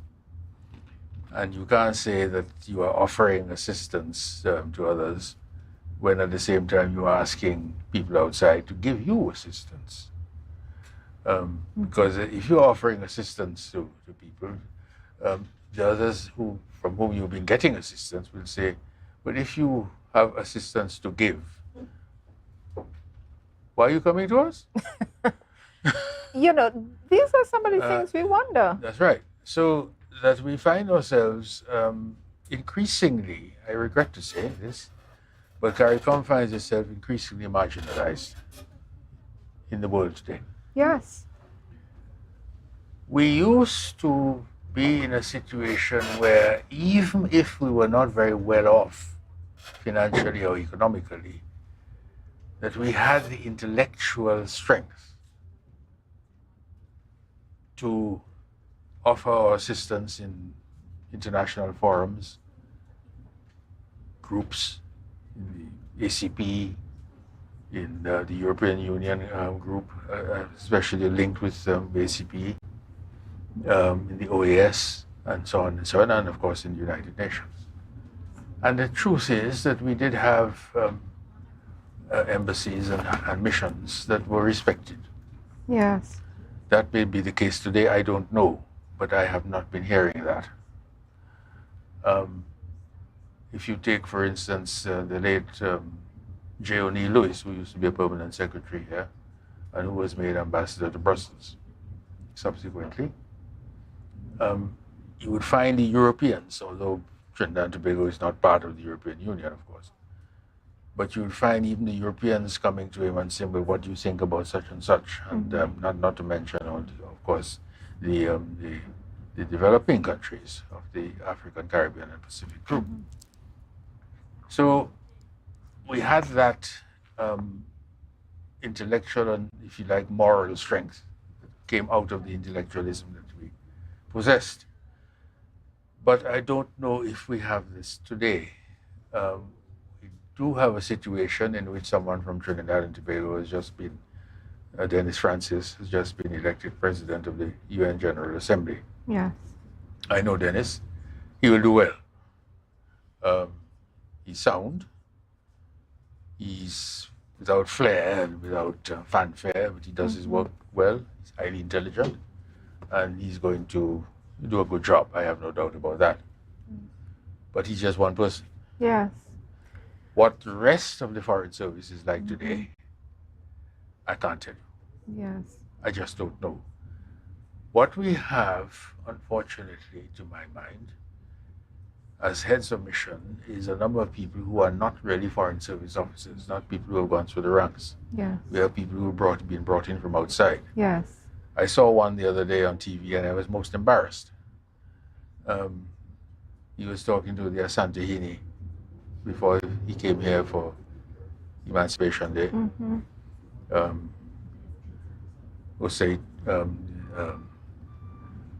Up in Kumasi. And here was this man whom I had never seen before and of whom I had never heard, but who was represented as the High Commissioner of Trinidad and Tobago to Ghana and a number of African countries. In fact, so many African countries that it was clear to me that he could not do his work properly. Yes. Because there were too many. Mr. Dumas, I hear... this is not... Yeah. This is not how it should be done. Not how it should be. Yes. Mr. Dumas, we're out of time. This conversation could go on for days, people. I'm so enthralled by the information and the energy we have here with us today. Guys, we're wrapping up. Thank you so much for sticking with us, for tuning in for Book Club Corner every Wednesday. We're here on Tobago Updates talking to another published author. And we had with us today Mr. Reginald Dumas, an amazing find. Let me tell you, the brain on this guy, if we could preserve it. And he wrote this book, An Encounter with Haiti, Notes of a Special Advisor. Get this book. It's on Amazon UK, Amazon USA, and we're getting it into Pages, Nelson's, and all the other bookstores in Tobago, as well. It is on offer in Trinidad. And this book is something you need to have in your library, guys. As a Trinidad and Tobago national, get this book. Any well-read library must have this book. I'm telling you, get it. Thank you, Mr. Dumas, for being here with us today. And thank you for sipping and chatting with me as we turn back over. Cheers to you. As we turn back over to the next G. That is Janelle with Brunch. And thank you for tuning in with us. And we'll be back next week, Wednesday, when we talk to the first female flight captain, pilot for BWIE next week. Thank you.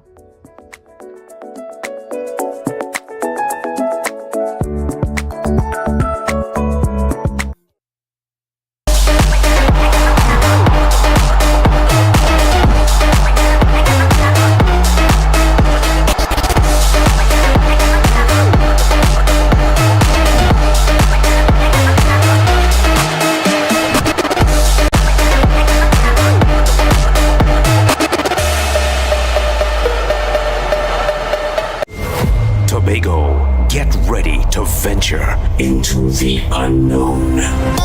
Mighty Crush Entertainment presents Dream the Phantasm.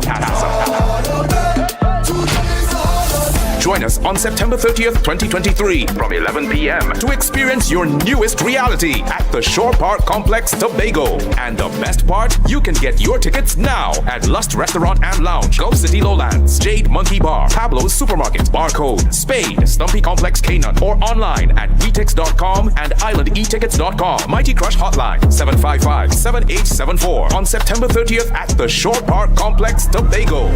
Dream the Phantasm.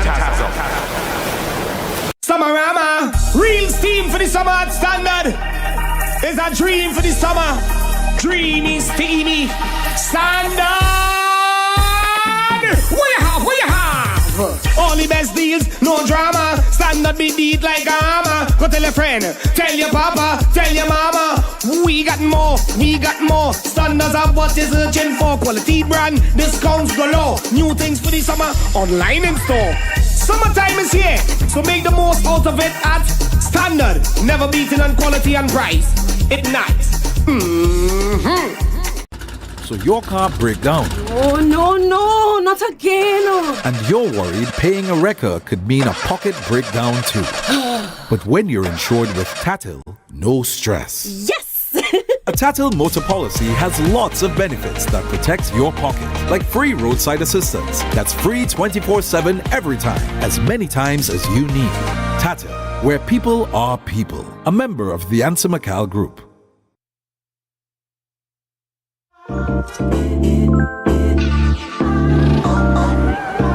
Wait, I don't even have suit and thing for this wedding. Why getting them thing? Well, put my right over there. Alright, thanks. The Port Mall, where the varieties are large from your favorite stores, from restaurants to salons and from clothing stores to jewelry stores, located at Sanctus Hills, Scarborough, Tobago. Telephone number is 868-334-6589.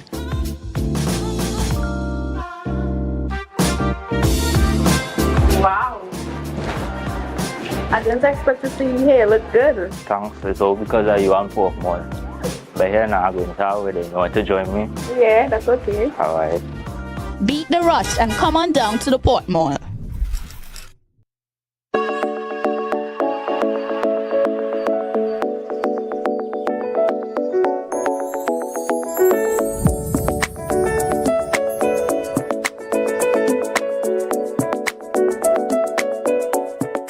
And we are back with Brunch, A Taste of Tobago. Oh my gosh, thank you so much for staying with us. Thank you to my sister Joelle, a wonderful book club segment, Reginald P. Dumas. Oh my God, she's like a catalyst of so much information.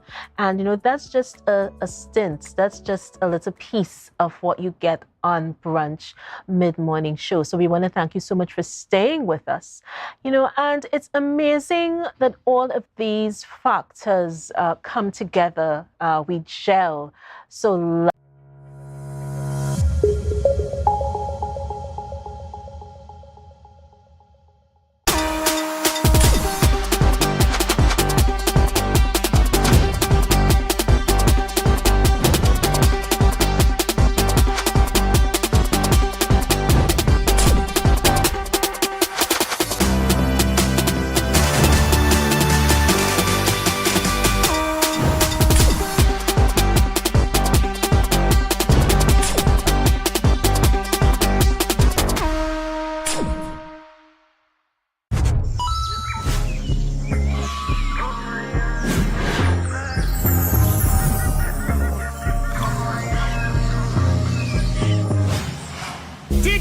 ride on the bike.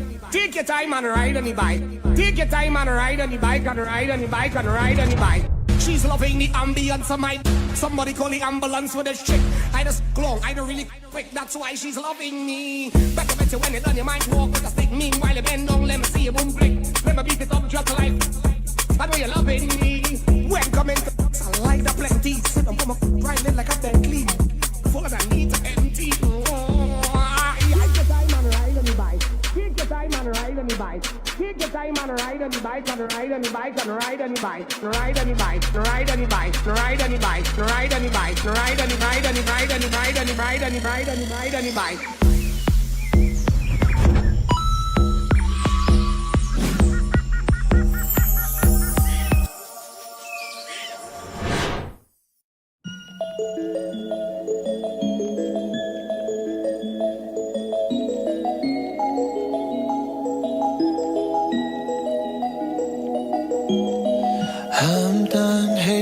self-fulfilling.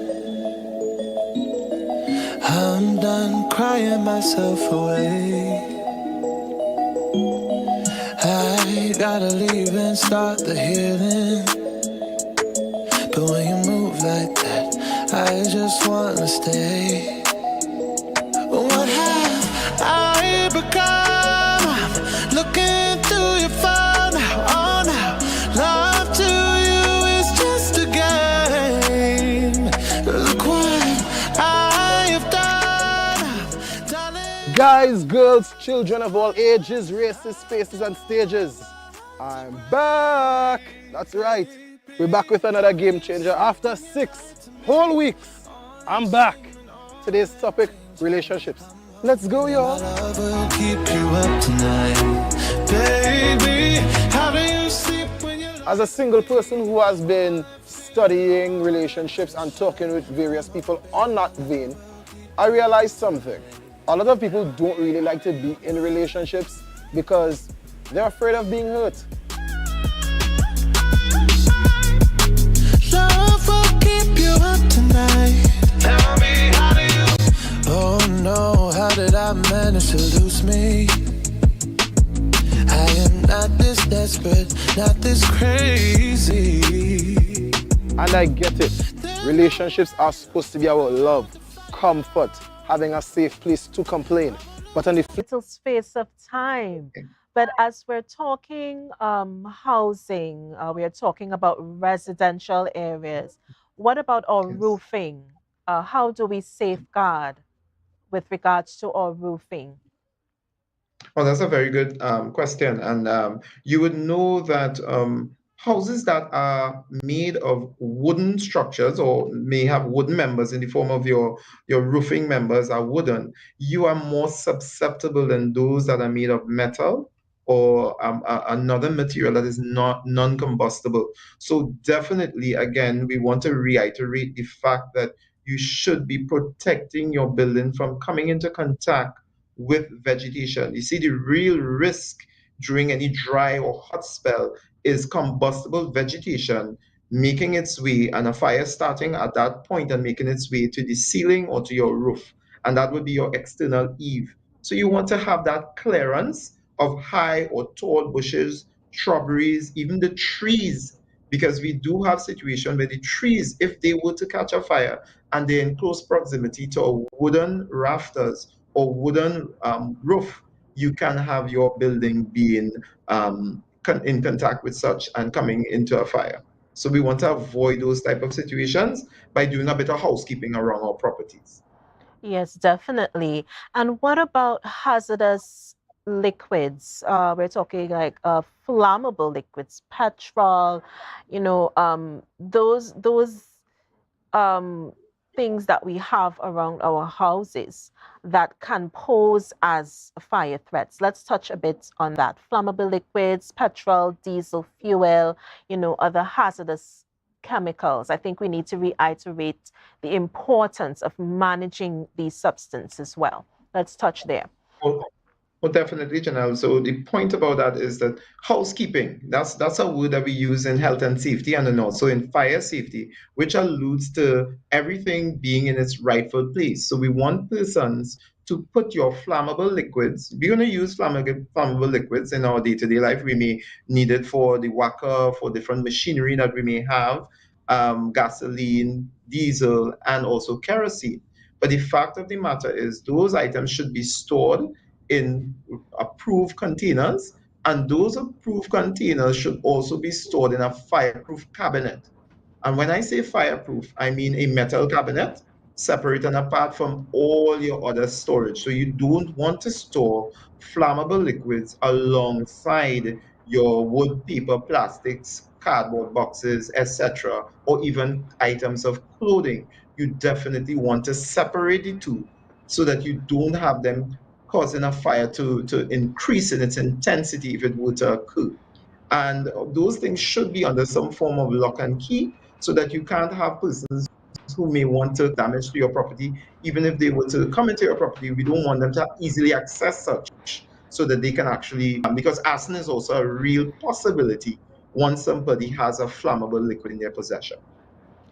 And, you know, our neighbors need to be just as sensitized as we are, because once your neighbor's problem can become yours, and the sensitization and the education that is needed is something that we need to pay attention to. I think so many of us do not pay close attention.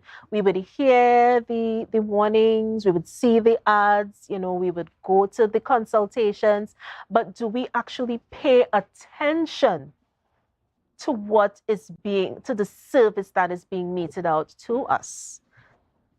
So that's a very good point that you're making there. You know that crime is our number one priority in our country. It's affecting everyone. But fire and the effects of fire has a very, very serious and even a global and even an environmental impact that it can have as well.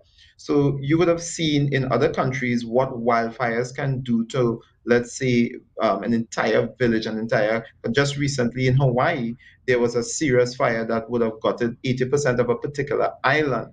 And those fires start very small. So when we look at fires in general, we realize that even in what we call in the fire service an indiscriminate burning, a rubbish heap fire, is something that your neighbor or you yourself need to manage within your boundaries and not allow it to affect others in your community. Because if that fire were to get away from your property and venture onto another adjoining property, the possibilities is that it can have a ripple effect throughout your neighborhood and community.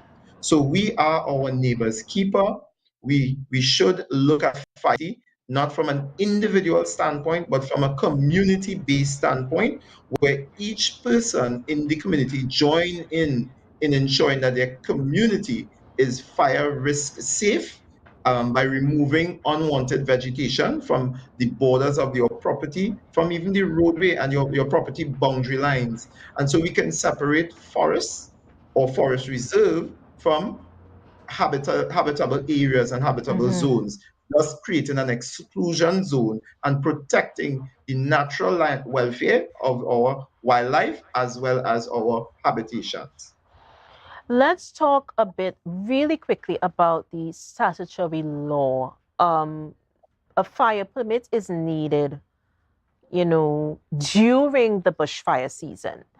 But let's correct. touch a little bit more on that before we wrap. Our viewers would like to have some information regarding that. Okay, so definitely, I would remind our viewers that the bushfire season starts legally under the Agriculture Fires Act from the 1st of December of this particular year, 2023, and runs all the way to June 30th of 2024. During that period, persons who intend to set fires outdoors, even if you're going to set what's considered to be a campfire or even a fire for cooking outdoors, those types of fires must receive a permit from the fire service of your district. The permit costs only $10, and the fire inspectors would give you, or the fire guardians would give you precautions that you must adhere to. They will give you a specific period within which you can burn your material, and also some fire prevention tips that will go along with your specific situation. So people use fire for land clearing, they use fires for recreational, for camps, for many different purposes. Fire is good when used in the right mechanism and the right way, but it can be dangerous if used in a improper manner. So we want to have it done in a controlled environment under the guidance of the Trinidad and Tobago Fire Service. I would remind persons we are in a hot spell, so please apply the bushfire season restrictions just as though we were in the bushfire season because of the effects of fires at this hot spell time in Trinidad and Tobago. And we hear the term fire guardian. Just for viewers, who is a fire guardian and what role does he or she play during the fire season? So that's a very good question. The fire guardians are employed as sort of like an auxiliary arm of the fire service whose focus is on, one, conducting periodical visits to areas of interest, also presenting themselves as inspectors to visit properties that may require the permit, to verify the conditions and to conduct a fire risk assessment of the area, and then bring that information back to the fire office, where we can now prescribe on the permit what are the precautionary measures necessary.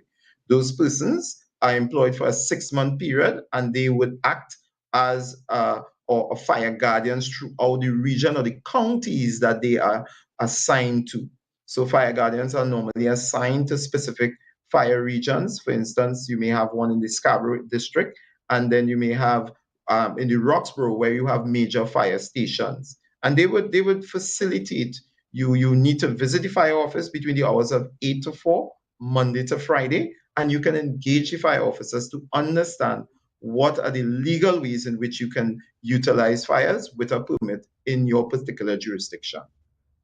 And we have touched on so many topics. You see what I was saying? We touched on so many aspects of fire prevention, the do's and the don'ts in such a short space of time. Unfortunately, we are wrapping. I would have loved to have more of this wonderful discussion with you. Hopefully, we have you back and we can go even further in depth about the do's and don'ts of fire prevention.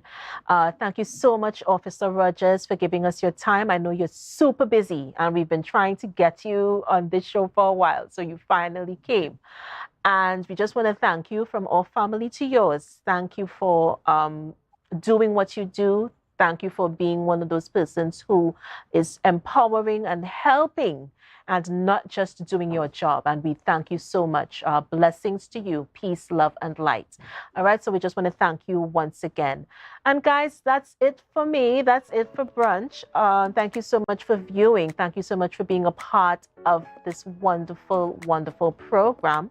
I just want to thank my technical crew, guys. Thank you for your professionalism, and thank you for your patience, and thank you for just making it such a fun day. It's actually very fun doing this show every time we're on. So I just want to thank you once again. Also, before I leave you, our trivia question, let me just revisit that really quickly. The largest brain coral in the Western Hemisphere is located in what reef in Tobago? No one got it, but you know what? I'm going to keep this question. I'm going to keep it.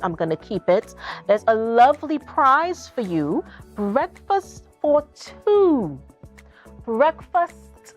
Notice the T. I left out the T just before. Breakfast for two at the Magdalena Grand Beach and Golf Resorts, Lowlands, Tobago. Yes. So I'm anxiously awaiting the correct answers. You guys, this is a wonderful prize. The Magdalena Grand Resort is the place to be. So come on, get to typing and let me see those answers.